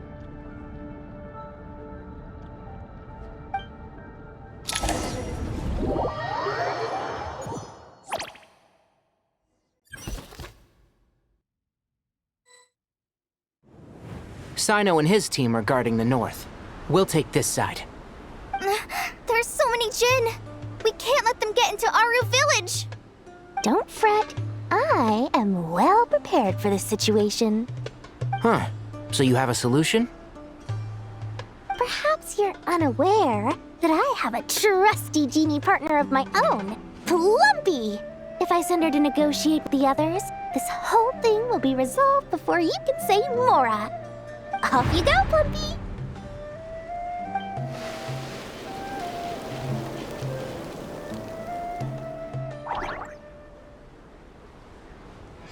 Come on, what's the holdup? 5,000 Mora. 20,000 Mora.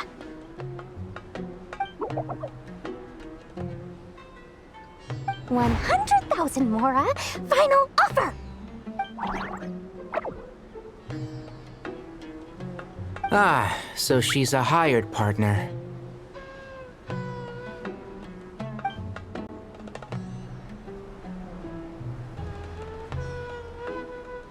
Hired partners are reliable too. Plumpy here is a highly skilled negotiator. You'll see. Just a few words from her and...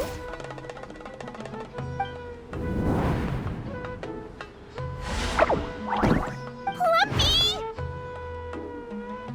Don't you, Jin, have any respect for the rules?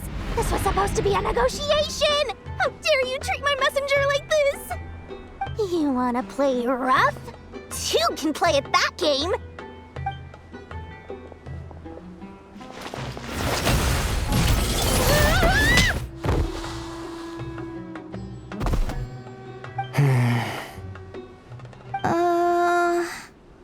Looks like it's up to us now.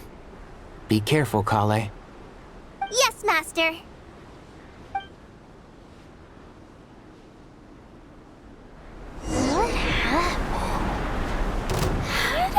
Pass out. Never mind. Plumpy, it's time for revenge. You know, this reminds me of when you first arrived in Avidia Forest. You were trying to help a child retrieve a lost toy when you stumbled upon Spinal Crocodile territory by mistake. Yeah, I remember. Our first time playing side by side. Fighting side by side? I seem to recall swooping in to rescue you with a team of forest rangers. Please stop.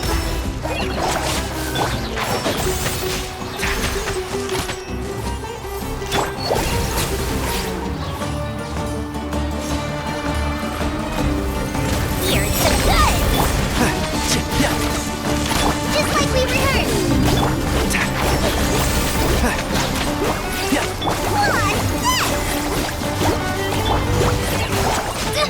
Don't touch me!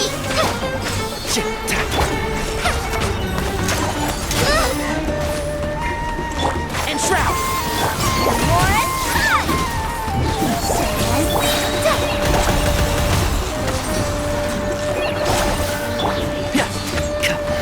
Let's nip that in the butt!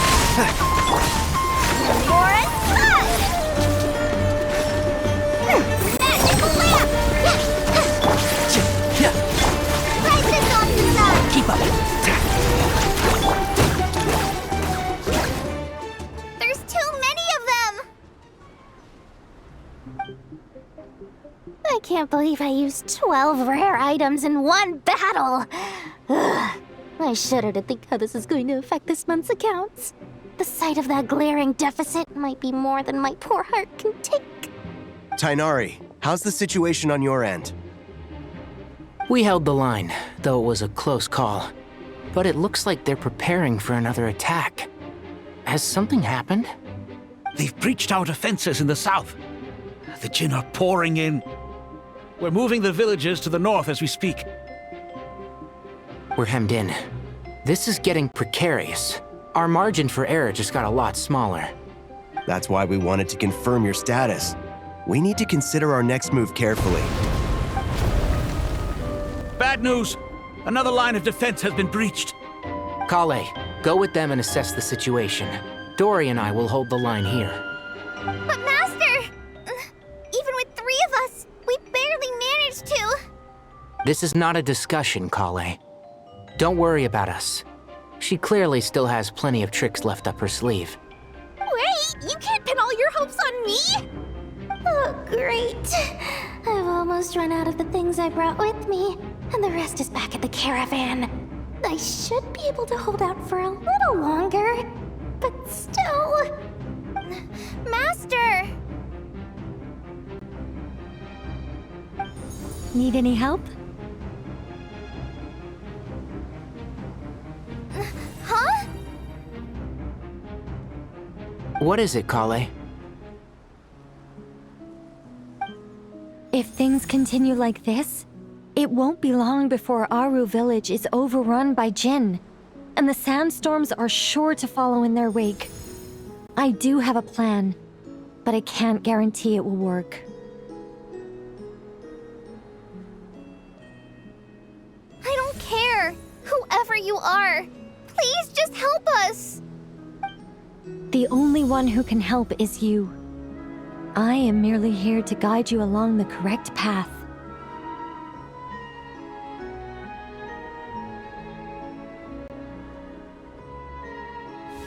I am a spirit created at the beginning. I am a flickering illusion. I am the shimmering light that flows from the eyes of the Creator. What do you mean?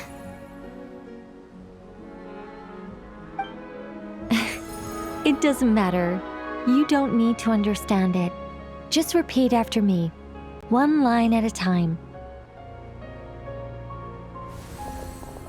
Watch out! Jinn incoming! I am a spirit created at the beginning. Here goes nothing. I am a spirit created at the beginning.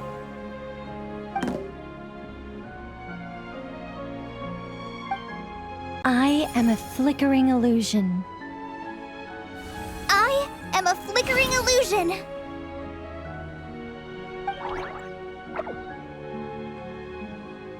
What's wrong, Plumpy? I've never seen you so agitated before. But how do you... Do you know what Kale is reciting? I am the shimmering light that flows from the eyes of the Creator.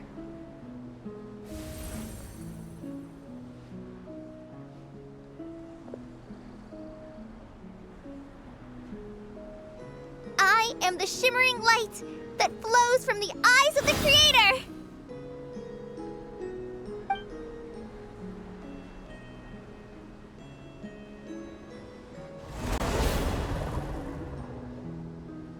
It's a song composed by the goddess of flowers, but very few records of it remain, even in historical texts.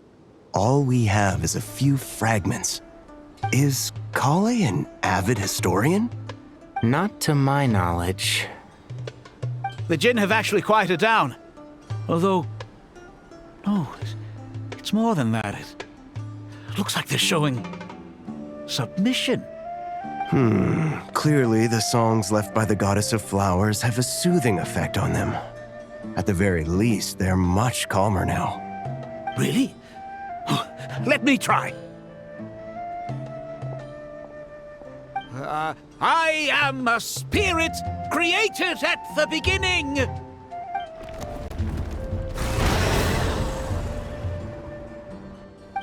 Don't stay away! I'll stop! I'll stop! It seems like the song only works when Kale recites it. But why? Kale.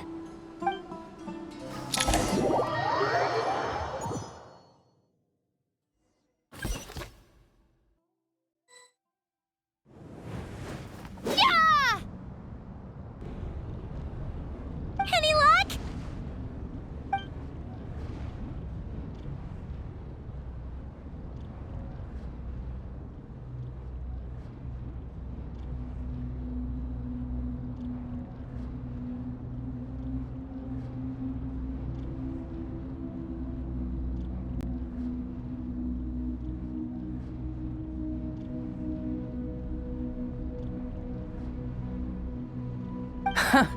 When I heard that loud rumbling in the distance, I thought the shifting sands had bust open the gates to some ancient treasure vault. Turns out it was just you guys. Huh? Wait, that sounds like... It's been a long while. Did you miss me?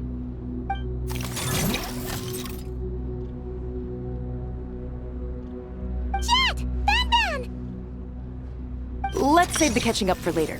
First, I gotta get you guys out of there. This should be the right mechanism. Ben, can you handle it?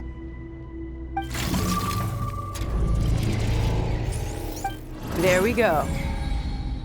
Come on, let's leave this place.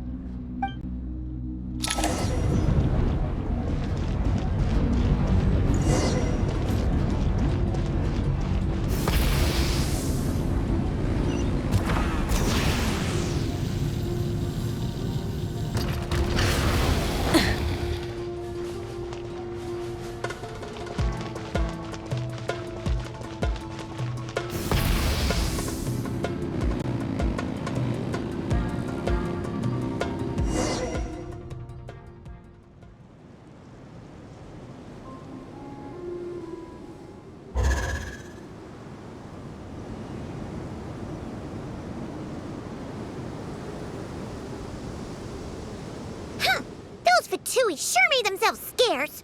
It's like they were never here. The Fatui? They came to the desert again? Yep. No idea what they're planning this time. They were being very coy about it. How have you been, Jet? Well, since we last met, I've started my own band of mercs. We've actually made quite a name for ourselves. Oh, yeah. On a slightly different note, I have some good news. I finally took care of Masaira. Not much to write home about. It was just another day. Found his hideout. Dragged him out of his cozy little bed. He tried to talk me into seeing his point of view, as usual. But I'm way past that by now. There was nothing he could say to save his life. What about you guys? Bet you'd forgotten all about me and Ben, huh? Of course not! We're super duper best friends! Wow. Sounds like I should make time to visit some other nations too. Anyway, what brings you to Gurabad? Oh, right. Paimon almost forgot. We're here to look for Lilupar. That bottle? Seriously? Yeah! We need her power to calm the Jinn and stop the sandstorms. Here's hoping we actually manage to find her, after all the trouble we've been through. Surely, with everything's been going on in Gurabad, she must have woken up, right? Only one way to find out.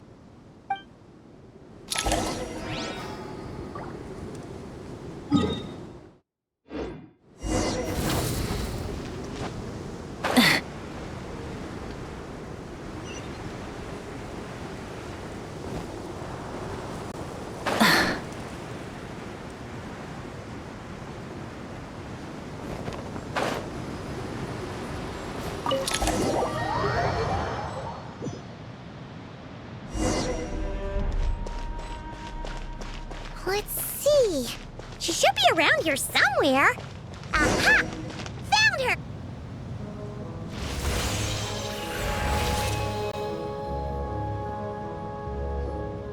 Lilupar! What a long dream that was. It's been a while, my master. Oh, and you're here too, little wildcat. The four of us back together again. Imagine that.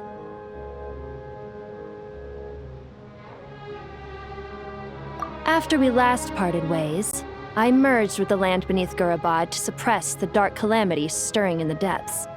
It rekindled the flame of vengeance within the Jinn, depriving Gurabad of any hope of peace. I fought against it for a long, long time, until one day, I sensed a change in a foreign land to the west. Suddenly, the pitch-black abyss fell silent.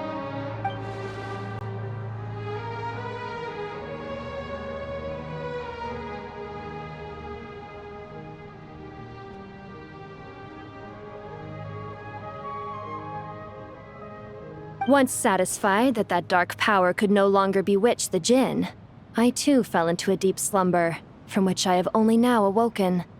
Why have you returned to Gurabad, my master? And why is my sand-swept homeland in disarray once more? Well, basically,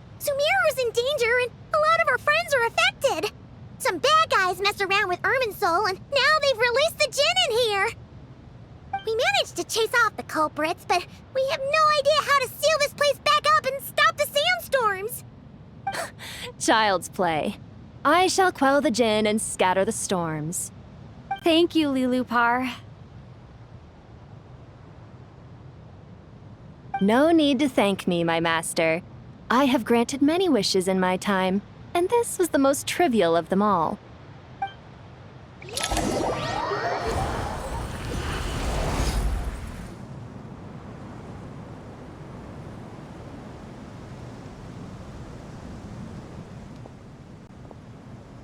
The sandstorm's gone. The sun shines bright again. When I said that we'd meet again under a lovelier sun, this was exactly how I imagined it. Yay! Although, honestly, Paimon would love to hang out with you more, even if the weather sucked. Well, there shouldn't be any more Djinn breaking out, right? Are we okay to head back?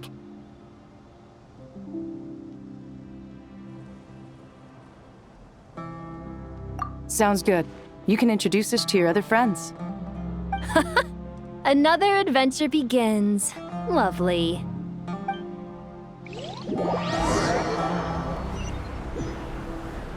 The storms have stopped! We should be able to get to the Temple of Silence without any problems now. Time to regroup!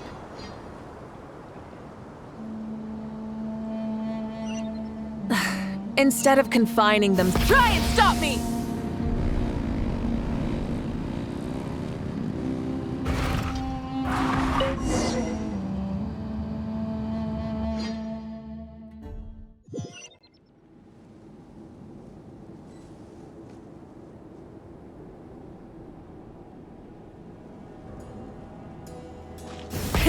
Rev the engines!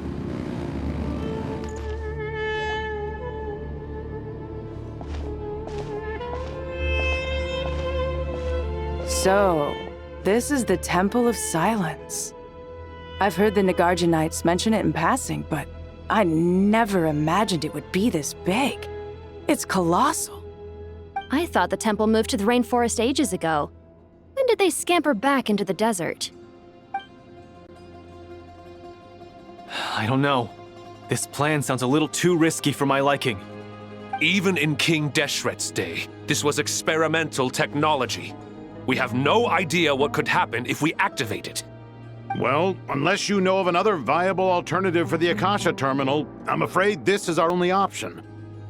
The plan is sound, and the risks are manageable. However, if we are to proceed, we must act quickly. The scale of this project is enormous.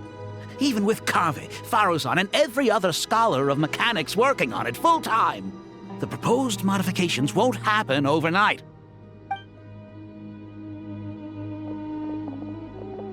You're back. Everything all right? And who are they? Friends of yours? Pretty much everyone in the Temple of Silence is. This guy's Kaveh, and the one next to him is Alhaitham. Hello, I'm Jet, and this is Lilupar. Oh, a famous name from the history books. Pleased to meet you. A friend of a friend is a friend of mine, as they say. Who's they? Huh? Do people not say that? Not in the desert. Friends you can trust, but friends of friends? Gotta keep an eye on them.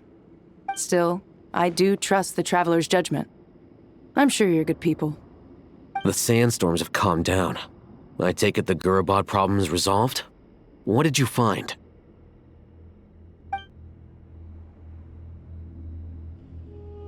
And after getting all smarmy with us, he trapped us there. Luckily, Jet used the mechanism outside to free us, and then we got Lilupar to put a stop to the chaos. Wow. Thanks for being there to help them.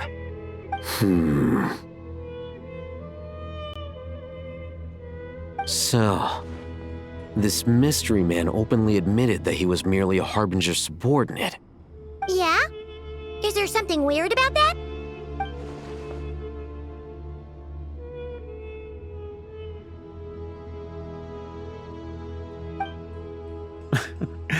I assume you aren't naive enough to expect answers from an enemy. Well deduced. Our commander, Dottore, died in Nordcry.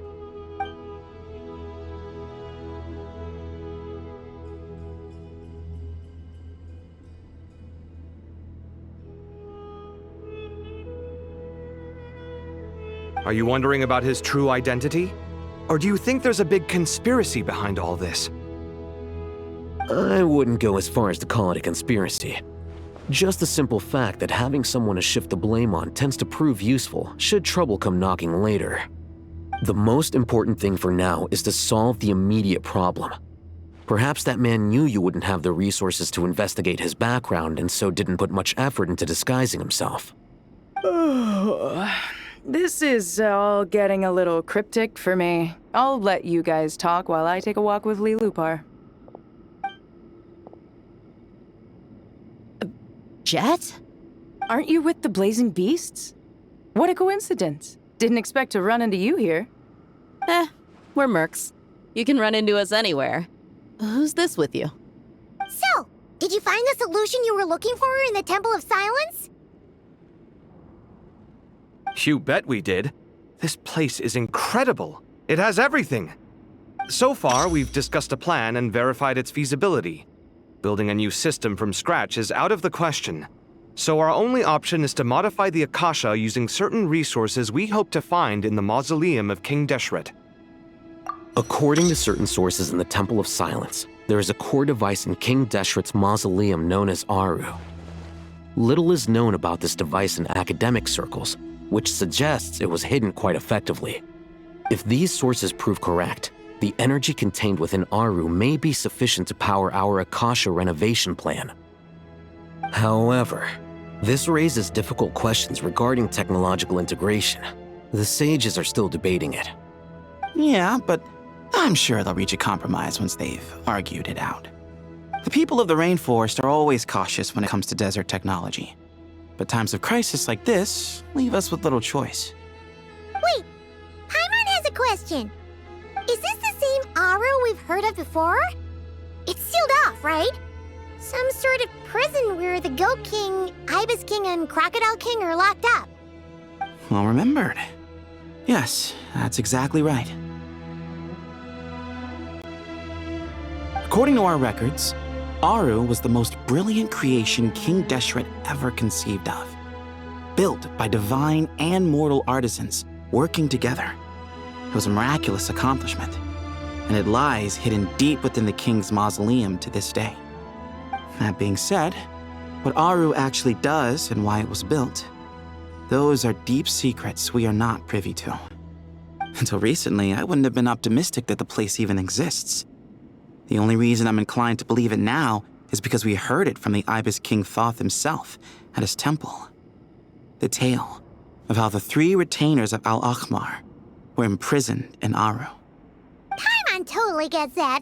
When Paimon first heard about it, she thought it sounded pretty unbelievable too. Do you guys still remember that? The Ibis King told us they were trapped in Aru and that they had to answer 3 questions to get out. I think I remember. What causes our rise and fall? What obliterates love and hate? And what determines truth and falsehood? Those were the 3 questions, right? Yeah. If only Nefer were here. She's dealt with the Ibis King before, so she might know more. Oh, Nefer is a friend we met in Nordcry. Nordcry? Funny. She showed up here earlier. Huh? Yeah. Had another lady with her too. Both said they knew you. They contacted the sages, claiming they might be able to offer some assistance. Really? They came here to help out? Yes, really. It was just before you got back. One of them said she's made Nordcry her home. If she's the person you were talking about, then... Looks like betting on Aru was the right choice. See? They're right over there.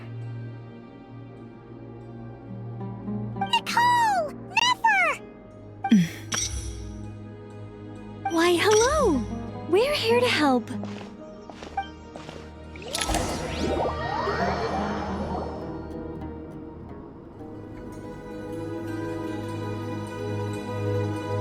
It's a good thing we left early. We almost got locked out. Locked out? What do you mean?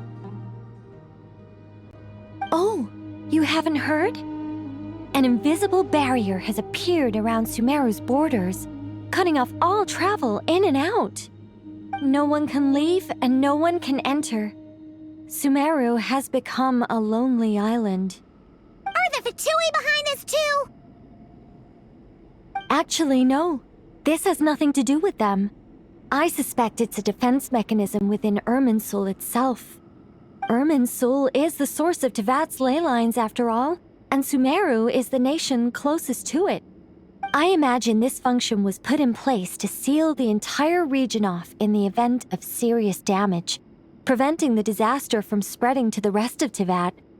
It may have been implemented long ago. But doesn't that mean that the people here won't be able to escape to other nations if the anomaly keeps spreading? Currently, that does appear to be the case, which is precisely why I am here. This is a critical moment for the world, and Sumeru is the eye of the storm. Paimon's surprised you managed to convince her to come back to Sumeru. Indeed. Even for someone of my wisdom and eloquence, this tested my skills to the limit. And why should it concern me that Sumeru's in trouble? Surely you don't think I still have feelings for that place? Judging by your tone, I suppose you don't. Sounds like you don't know much about my past. And here I thought you knew everything. All I know is that the Ibis King is the source of your power. He was quite a prominent moon envoy once upon a time, so I do know a thing or two about him. As for your past, I have ways to learn the full story if I wish to. But everyone has secrets they'd rather keep to themselves, wouldn't you say? I'm glad you see it that way, Miss Nicole. I've chosen to call Nodcry home, which is why I did my part in its hour of need. That doesn't mean world savings become a habit with me. I have no particular desire to play hero in Sumeru, thank you. I understand. Human emotions do not appear and disappear without cause. There is always a reason to be found behind both salvation and destruction.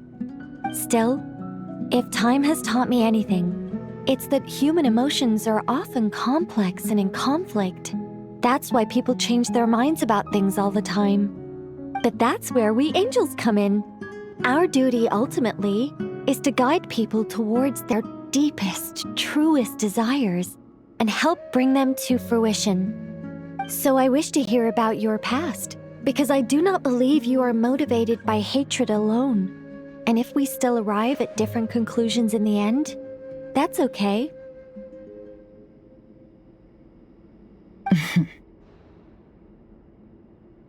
I refuse. Wait, what? But I set the atmosphere and everything. Isn't this supposed to be the moment when we finally open up to one another? Is it? Maybe I'm not so good at reading the atmosphere. You're right, Nicole. There's more to me than just hatred. Had it consumed me, I'd be left stuck in the past forever, never living in the present. But I don't think that your guidance can change my mind. The all-consuming sands, the bloodshed, both deserved and undeserved. Those old emotions cling to me like a shadow. Do you wish to shake them off? No. I hope to remember them forever. Those emotions and memories shaped me into the person I am today. They'll always be a part of me. In that case, would you like to hear my perspective, at least? Sure. It's not every day you get to hear an angel's opinion. A long, long time ago, when the angels still walked freely upon the earth, I found life tedious. Monotonous work, lukewarm relationships. Things weren't nearly as interesting as they are now. And yet, since the angel's demise, I have found myself missing those days on more than one occasion. Human emotions are often attached to a person, a place, or an object. When those things are gone, the memories quickly fade, and the emotions slip away along with them. If Sumeru were destroyed, both rainforest and desert would be no more. With the object of your hatred wiped from existence, it would not take long for the memories buried deep in your heart to slowly fade. Both love and hate are intense emotions, but they are nothing compared to the void left behind when they disappear. Most sophisticated, Miss Nicole. But anyone focused on the future could only ever applaud the destruction of the things they hate. Still, I'm a special case. Someone once told me that human memory is more selective than a Mora-hungry merchant choosing between customers. We all need a reality check once in a while, so we don't forget the truth. As much as I dislike Sumeru, this is no way for it to perish. All right, you win. I'll help you out a little, but I won't work for free. How much will you need? You're not gonna milk this for all it's worth, are you? What do you think? I'll be upfront with you. I don't have much more on me. If that's what you need, I could borrow some from Alice. Or perhaps I could pay in sculptures. The ones I carve are actually worth quite a lot. Just cover my travel expenses. Huh? Is that all? That's all. Given all the people I owe favors to, I can just about justify a trip to Sumeru. Yehoda! Here, boss! What do you need? I'm going back to Sumeru for a while. While I'm away, you'll be in charge of the curatorium. Me? I'm in charge? Whoa! Don't worry, boss. You can count on me! And that was how the ingenious Angel Nicole brought you the perfect person for the job in your hour of need. Hip hip hooray! That was far more detailed than necessary. Not lacking in embellishment either. I never thought I'd return. Especially not the desert. But life doesn't always go as planned, I suppose. What's Candace up to? I don't think I've seen her yet. She's still taking care of things in our village. Should be joining us before too long.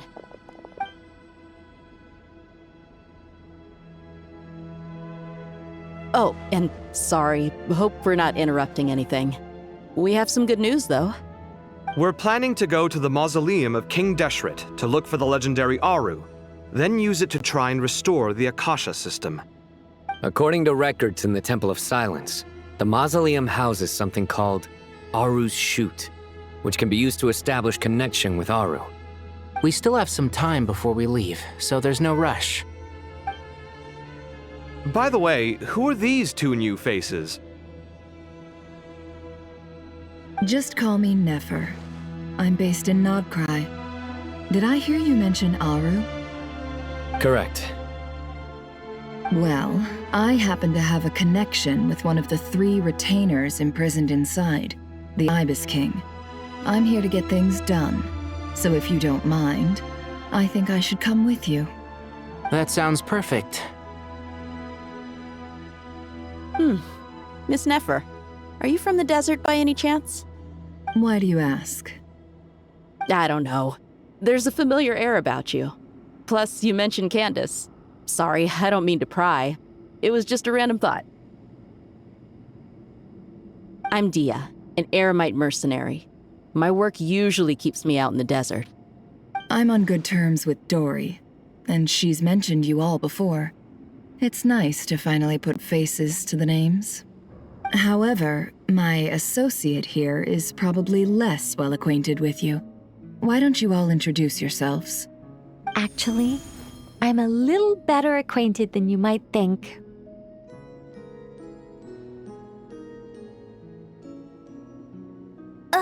Huh? Huh. Are my eyes playing tricks on me? It looked like you spoke without moving your mouth. Ventriloquism. I have heard tell of it before. What is it, Kale? It's you! You're the voice who's been speaking in my head, aren't you? You encouraged me to report my dreams to the Dendro Archon, and got me to recite that magic prayer. Mm-hmm. I have many titles, but let's go with the most pertinent one. I am Nicole Rain, an angel who has lived since ancient times. An angel? Oh, sounds like a big deal, but, what exactly is an angel? Oh, Well, we're a rather long-living race of beings. Not gods, technically, but we can still tell you a lot of stories from ancient history. Yep, and she's also an amazing sculptor. You could say she's a real creative type. Well, ma'am, if both the Traveler and Paimon give you rave reviews, you must be pretty impressive. Oh, please don't call me ma'am. I find it so awkward when people get too formal with me. Just relax and be yourselves. No need to be nervous. Miss Nicole, if it's okay, could I ask you a few questions? Yes, you may. I can see your heart is filled with confusion, and you are desperate for answers. I also know which questions you want to ask me. Why did you dream of Sumeru City in disarray? Why did those verses soothe the Jinn only when recited by you? I can guide you to the truth, but it involves a personal secret of yours. I'd prefer to speak with you alone, if possible.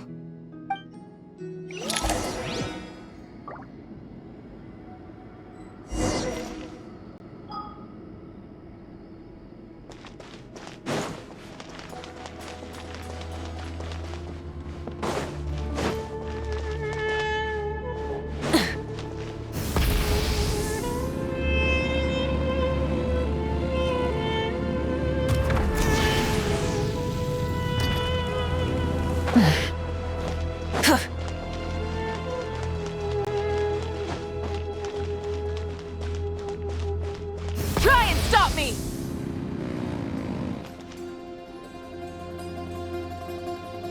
I thought we were going to speak alone. This is a lot more people than I was expecting. What's wrong with it? Even the doctors at Dar al-Shifa allow patients to be accompanied by family members. Well, if Kale doesn't mind her secret being revealed, I have no problem with it. Thanks for being so considerate, Miss Nicole. I don't know what secret you mean, but whatever it is, there's no need for me to hide it from my closest friends. Closest friends? It's so nice to hear that. All right. In that case, I'll get right to it. Kale, are you aware that there are god remains inside your body? I am. When I was young, I got sick with Elazar. Nothing could cure it. The Fatui convinced my mom and dad that they could help, and I was sent to an unfamiliar place. There were a lot of other kids just like me there. This creepy guy injected us with some strange medicine, which I heard contained god remains. I can still remember the pain like it was yesterday. But thanks to the friends who've stuck by me all this time, I've gradually been able to overcome those memories. Anyway, so you're saying that what happened to me has something to do with the god remains they injected me with? Yes. Those were the remains of Nabu Malikata, the goddess of flowers. What? Huh. Fascinating. You don't seem surprised like the rest of us. Why? The possibility crossed my mind when Kale recited the Goddess of Flowers song and calmed the Djinn. You made Paimon jump! What are you doing here, Lilupar? I was merely passing through when I heard the name of the Goddess of Flowers. Be assured that I share your surprise. You, with the hat. Are you certain? I sense no trace of the Lord of Flowers within her. Well, it is a very small fragment. Unless special methods are used to manifest its power, even her closest acquaintances would find it near impossible to detect. After the goddess passed away, her remains were scattered across the desert. King Deshret gathered all the pieces he could find and buried them in the Eternal Oasis. But some fragments remained unaccounted for. Eventually, the Fatui must have found a way to track some of them down. Presumably for use in some experiment. It's not an uncommon occurrence. You're more shaken than I thought. In one sense, you've been extraordinarily lucky. So many people who yearn for this kind of power never attain it, yet you have coexisted with her all this time without even realizing it. I don't know what to say. I'm glad that I could help everyone with this power, really. But knowing that a fragment of the Goddess of Flowers is inside my body is... It's a strange feeling. Well, people value their autonomy very highly. Even a well-intentioned intruder can shake one's sense of self. I understand how you feel, Kale. But once you get used to it, you'll find it's nothing to be concerned about. Huh. I guess you, of all people, have a good reason to speak on this. 2 good reasons, in fact. Incidentally, 3 is the maximum number of Hermanubis' Ba fragments that I could bear. Let me guess. Because 2's company but 3's a crowd? Thanks for helping to explain the joke, Tainari. Not my intention. Goddess preserve me. I should take my leave. This boy in his wolf's head hat speaks much too differently from the Hermanubis I remember.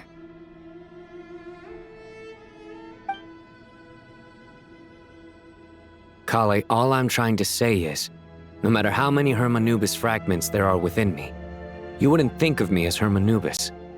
In the same way, you are simply you. Yeah, I know what you mean.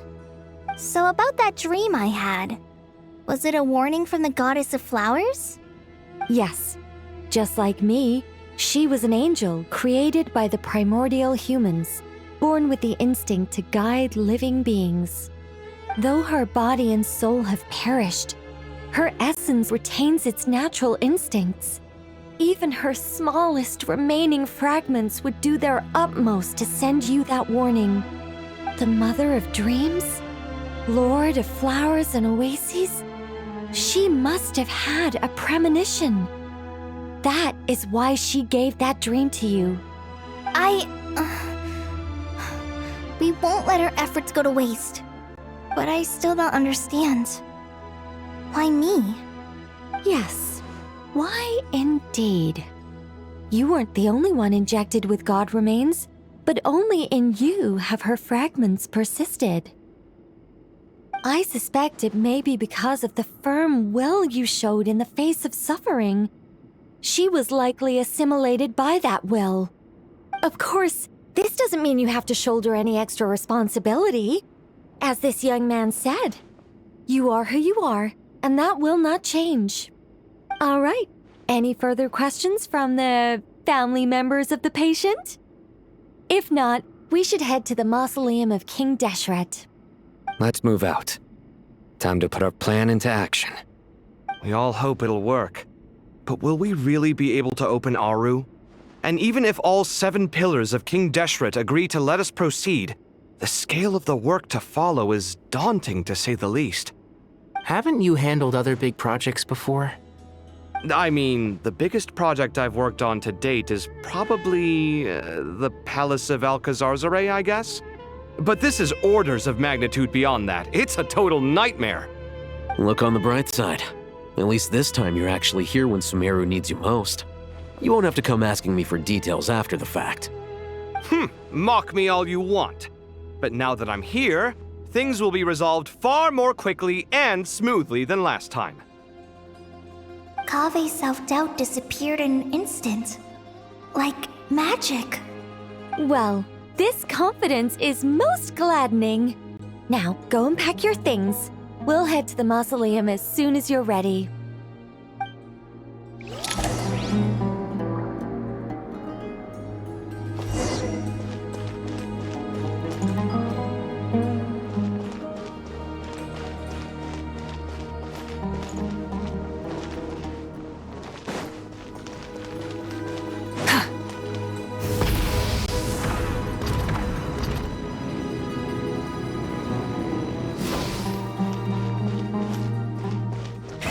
Rev the engines!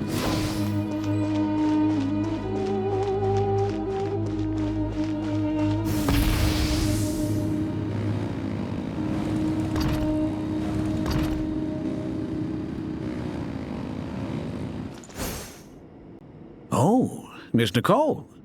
I heard you're a very talented sculptor. Is that true? Oh, I don't know.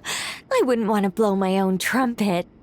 Honestly, even though Kasharawar is best known for its focus on mechanics, plenty of Kasharawar scholars are quite serious about sculpting as a hobby.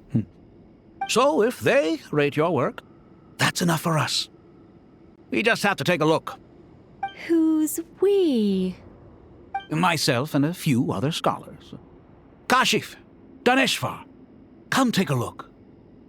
Oh, well, if you insist, I suppose there's no harm in showing you.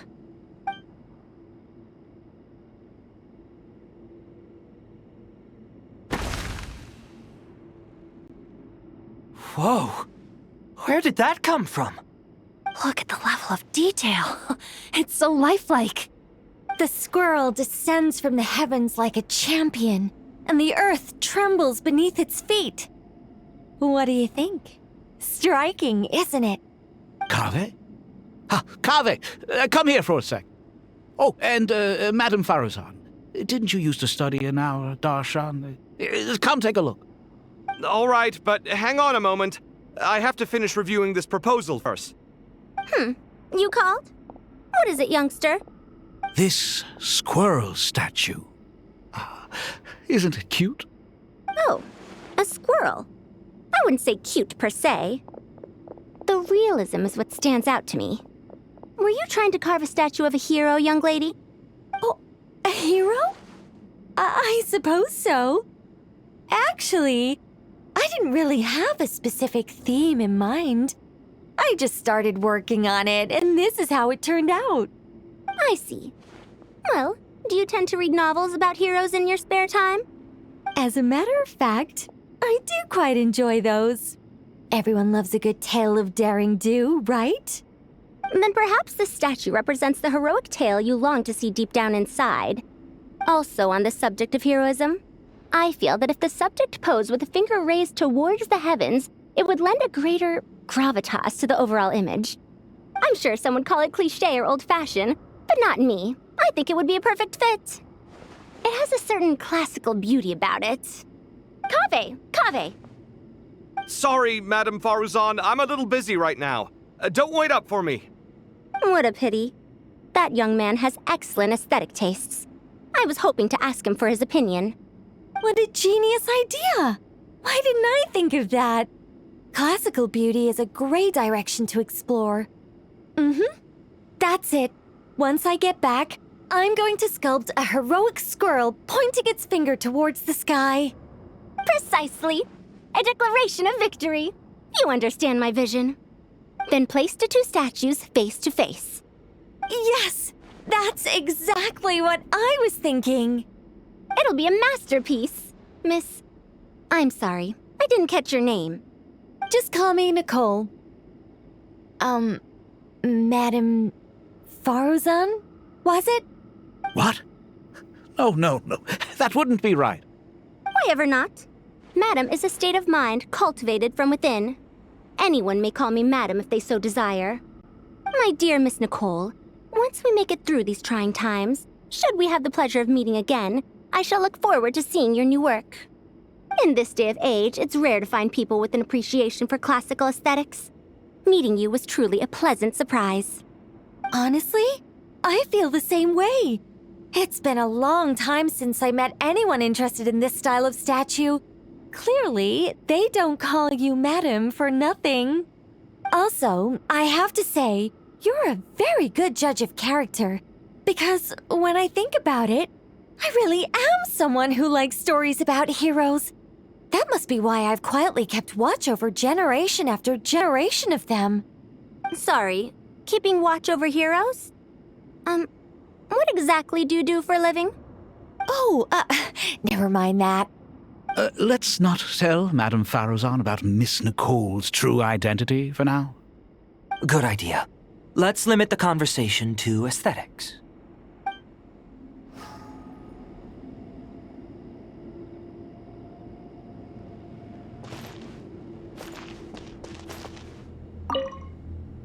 Let's not tell Madame Faruzan about Miss Nicole's true identity for now. Good idea. Let's limit the conversation to aesthetics.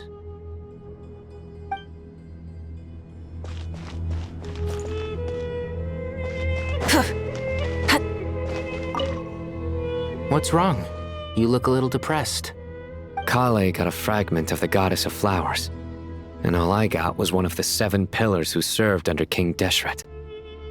I lost out, didn't I? That's what you're upset about? You're such a child.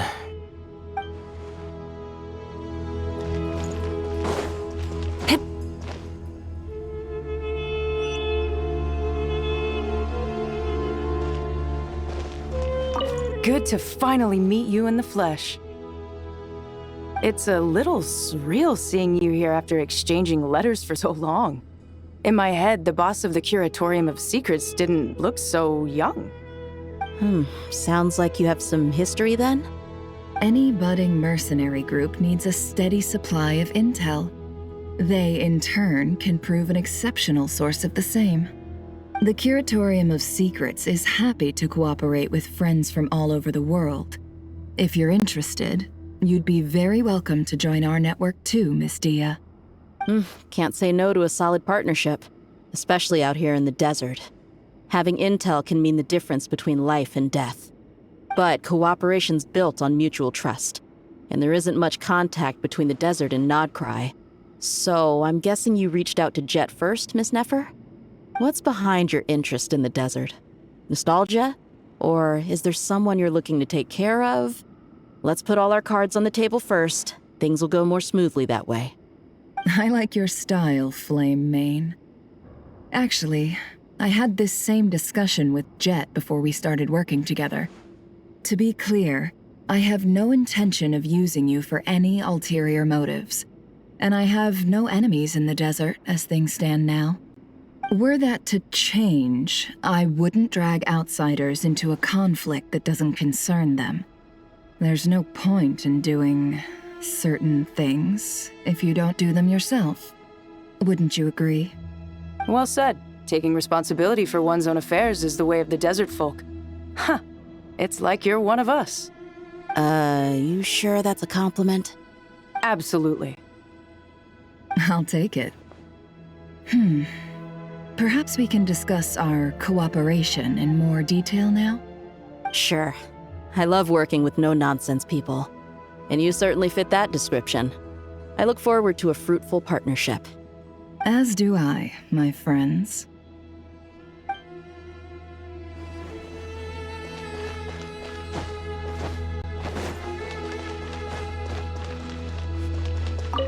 Oh, so many books. More than I could ever read in my life. But I've learned a lot that the textbooks could never teach me. I never realized that people in the distant past thought about some of the same questions we ponder today.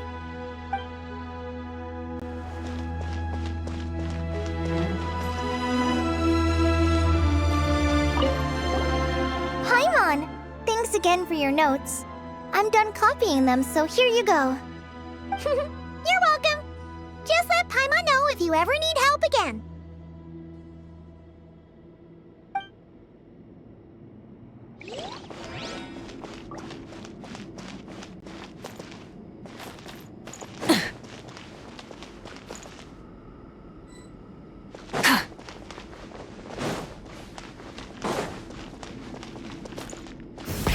Rev the engines!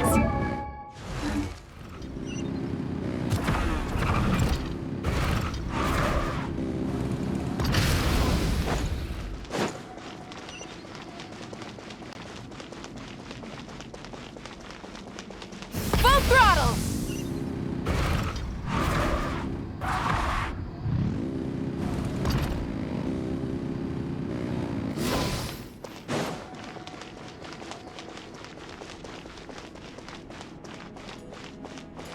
Try and stop me!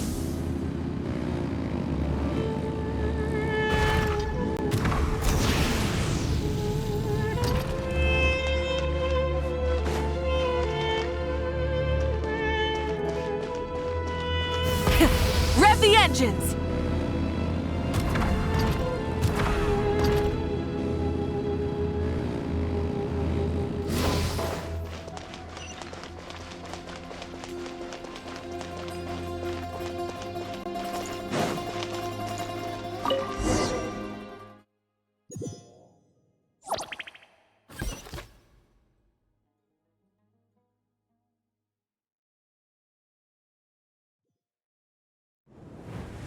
I hope everyone's ready. We'll be arriving at our destination very shortly.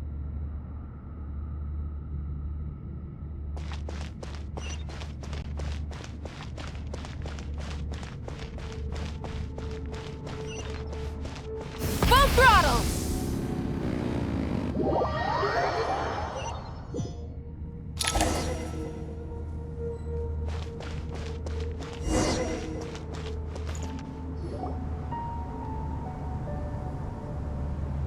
Why, we've not seen so many visitors ever, really.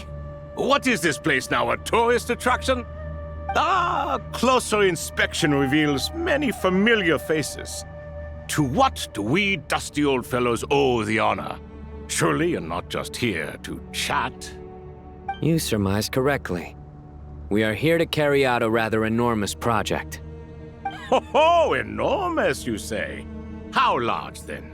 Larger than the gaping void in our lives? Why, you've even put a smile on Goatee and Crocco's faces. All this activity is making for quite the special day.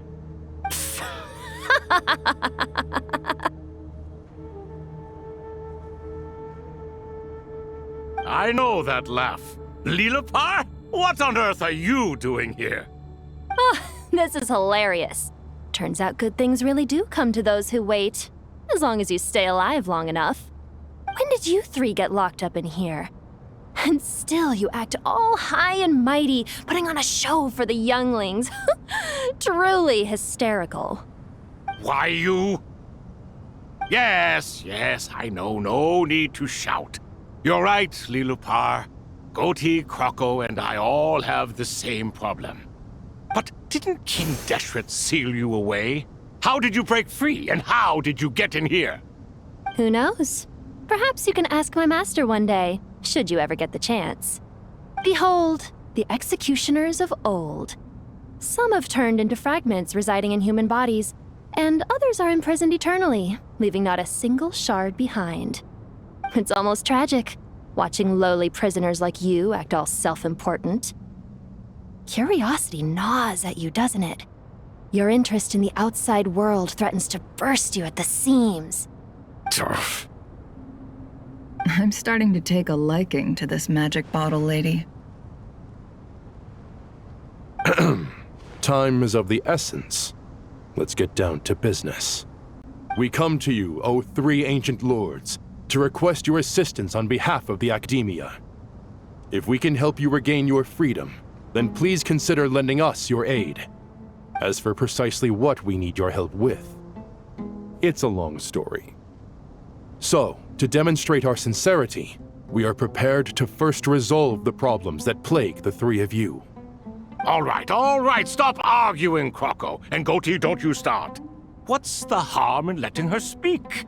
It's not worth getting so angry about. Forget about her. The 3 questions are the crucial thing here. But do you really have a way to answer them? You once answered the final question, Nefer, but the seal did not open. Unless, with the passage of time, you have found a new answer? You could say so. When you first asked me what determines truth and falsehood, my answer was a liar's soul. Liars are the best at seeing through the falsehoods of the world. But if you want them to tell you the truth, you have to reach their soul. I think that makes sense. I found it quite compelling myself, and I told Nefer so. Unfortunately, it brought us no closer to liberation. Well, that's simply because it was my answer, not the one King Deshret was looking for. Can you guess which answer Al-Ahmar wanted then? Time. And that's not only the answer to the final question, it's the answer to all 3 of them. All things wax and wane with the passage of time. Love and hate eventually fade into nothing. Current affairs are always fraught with conflict and controversy. Only time can distinguish between right and wrong. You once described King Deshret as a proud man. I'd say that the prouder someone is, the more inclined they are to believe that only time is qualified to be their judge. Time. Well. Indeed. Perhaps in building Aru, our king was in fact attempting to reverse time, to bring love and hate, right and wrong, the rise and fall of all things back to their point of origin.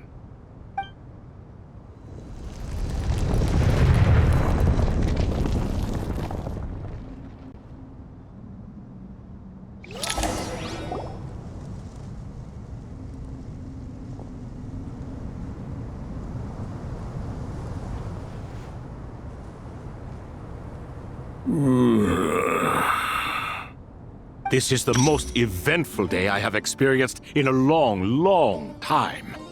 You have my sincere gratitude. Are those 3 of the 7 pillars? Turns out the statues were quite faithful to the source. You 3 seem to be in good spirits. Prison can help a person grow and learn to cherish what they have. Nevertheless, after everything you've done for me, I sincerely hope you never have to experience it for yourself. Hello, Nefer. It's good to see you, Thoth, the Ibis King. Nice. Definitely puts my mind at ease, seeing you 2 getting along so well. Should we maybe introduce ourselves, or... Sure. I'm Sethos, the current leader of the Temple of Silence. This is General Mahamatra Sino, and this is the former Spantamad sage, Cyrus. But I'm guessing none of that means a whole lot to you. Everything is equally new to us, in truth. We've been gone from this mortal world for longer than you can imagine. Let's hold off on the introductions for now. We can always ask Nefer about you later. It'll give me something to talk about with my chosen disciple. You're like a helpless parent. Gods and people of yore are not necessarily welcome in today's world. Self-awareness is one of my finest qualities. I thought I ought to share its fruits with you 2. Is that so? Well, I think we'll take it in stride, just as we did with the 3 questions. Let's not forget, it was my persistence that won you both your freedom. Fair point. I have to applaud your persistence. And I must praise you for your wisdom. Now, state your wishes, young ones. I'm sorry? Why, your tremendous accomplishments deserve a reward, do they not? You must let us do something for you in return. General Mahamatra, what do you think? I won't beat around the bush. Sumeru is facing a crisis the likes of which have never been seen before. And we need your help. Every calamity throughout the ages has been connected to us in one way or another, whether we were its cause or consequence. Whatever is wrong with Irminsul, it severely affected the Dendro Archon. She fell into a coma and is currently receiving treatment from the Dendro Dragon. The Dendro Dragon? I'm sorry, the Dendro Dragon is helping to heal the Dendro Archon? Not a pep, surely. Not vicious, cruel, a pep who possesses no virtues aside from her basic instincts. Ah, good heavens. Oh, I shudder to think what could have caused Lesser Lord Kusanali to suffer such a plight. Still, why would the Dendro Dragon lend you her aid? She has always held nothing but contempt for the Archons. I suppose she and Kusanali must have some history. You can help us make history, too. A smooth talker. Well said, lad. Currently, no one can connect to Irminsul. We hope that by opening up Aru and making some modifications to it, we can use its technology to our advantage. Unfortunately, Aru is an imperfect creation. King Deshret never managed to realize his full vision before his death. Much remains to be done if it is to be pitted against Irminsul itself. Besides, I hear your reasons, but to give Aru up over such would be... The archaeological records clearly indicate that although Aru's construction took a long time, it was not beyond human means to achieve. Modern technology should solve the efficiency issues. We have no choice but to go all in on this. This is by no means a threat. But the only reason we helped you escape from Aru was to gain the necessary leverage to negotiate with you. You asked us to state our wishes, and we have. Each one of us here needs your help, as do all the thousands of people living in Sumeru. They need you, and they need Aru. What do we think, my fellow old fogies? Shall we lend our support or not? Since you ask so nicely, naturally. Naturally what? Are you for or against? I simply mean we shall do what comes naturally. You claim that you wish to open Aru. Know you then that the golden slumber created by King Deshret is preserved within? We do. We understand the risks involved. In all likelihood, the mortal world will never again be able to replicate King Deshret's work. Never will there be another chance to come so close to creating a utopia. Knowing this, are you sure of your decision? We are sure. Before people can dream, they must first live. If your minds are made up, very well. We shall summon our erstwhile colleagues to discuss this further. Saint Shezepank, Saint Bennu, once you surrendered to silence and were buried with King Deshret. But now, we invoke the right to awaken you with our voices.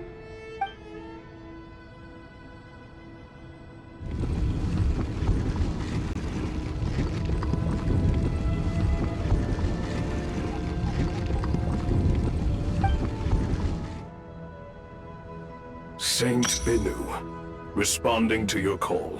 3 kings detected. Initiating autonomous will. Saint Shezbank, responding to your call. 3 kings detected. Initiating autonomous will. Ah, Lord Herreshoff. What a long time it has been.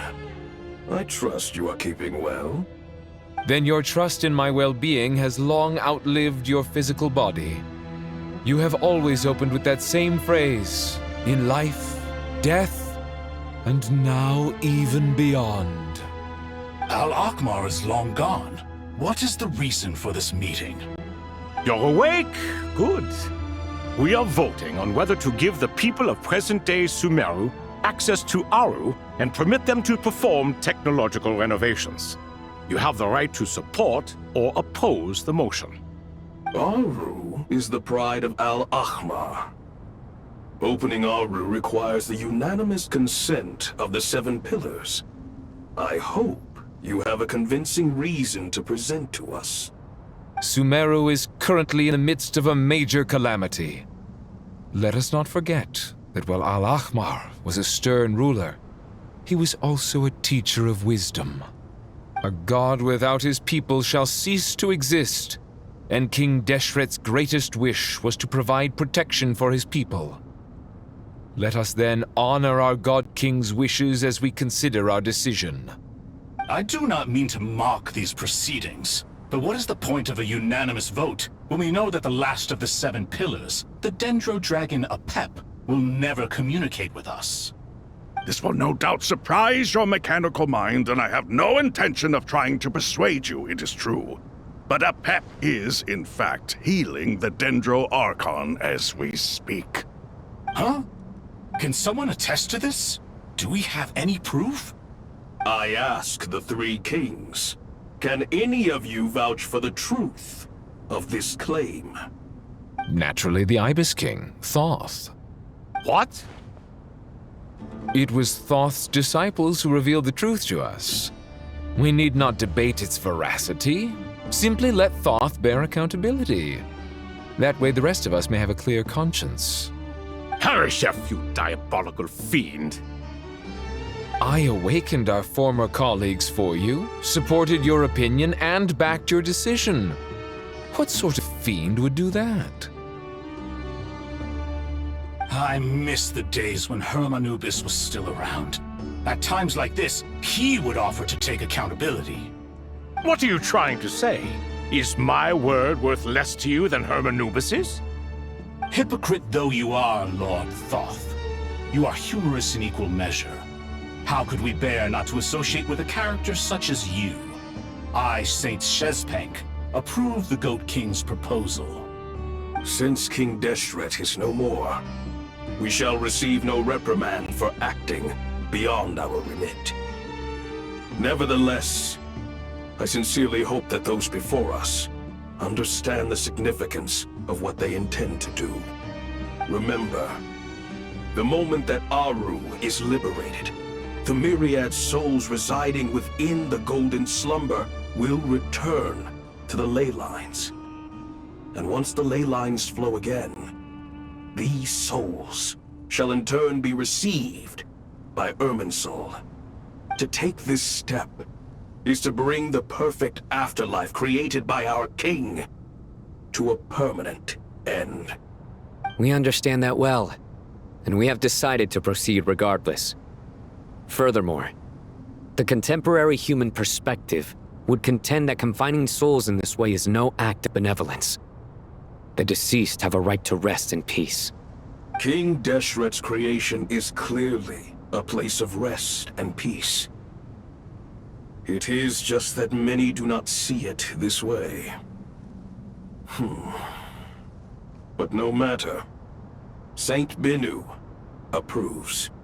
Hermanubis' representative and the Dendro Dragon Apep made their choice ahead of time, while the Goat King, Ibis King, and Crocodile King have also granted permission to liberate Aru.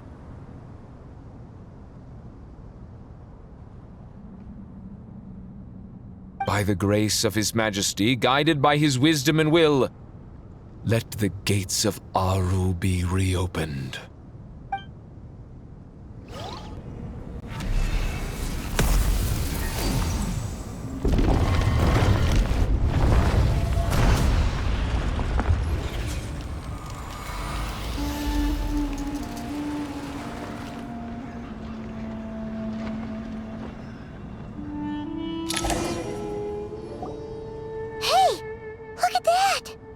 What's this? Are we under attack?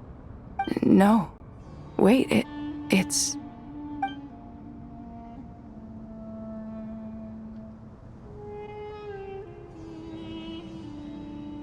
Here you are. Through the sands of time. I see you.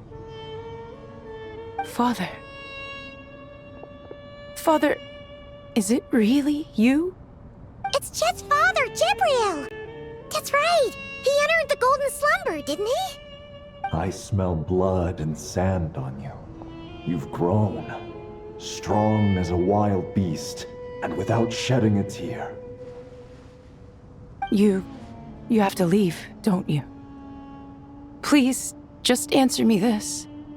What should I do for you? This meeting is a blessing from the gods.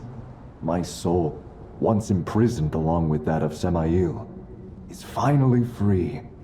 I am truly grateful for the chance to see you again. That the dead should meet the living is itself a miracle. One brief, precious moment is enough. Enough to set my heart at ease. Do not weep for me, Jet. I know you will accomplish many great things in your life. You will go further and climb higher than I ever did. All I ask is that you take good care of yourself.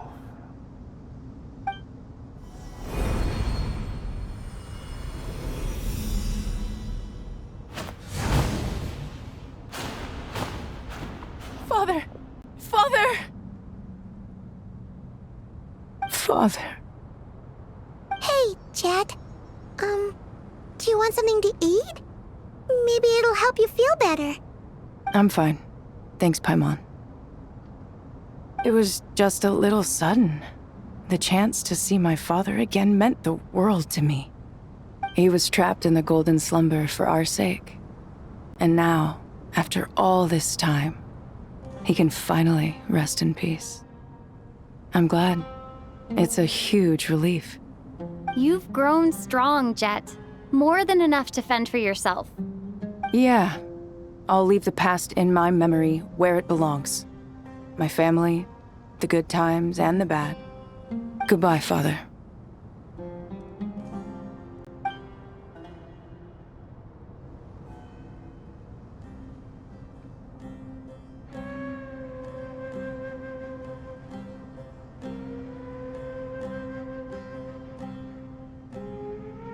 Ah, me, what a touching reunion that was. It seems we did a good deed today. We three retainers, once imprisoned for our iniquity, are surely the least qualified to judge whether this deed is good or bad. Either way, Aru is open. Now you have your opportunity, and with it, whatever trouble may ensue. Although Aru was created by a god, human craftsmanship was nevertheless required to build the gate that connects it to this world. Perhaps the relationship between gods and humanity follows a similar principle. As for your proposed renovations, we cannot determine which functions to keep or discard.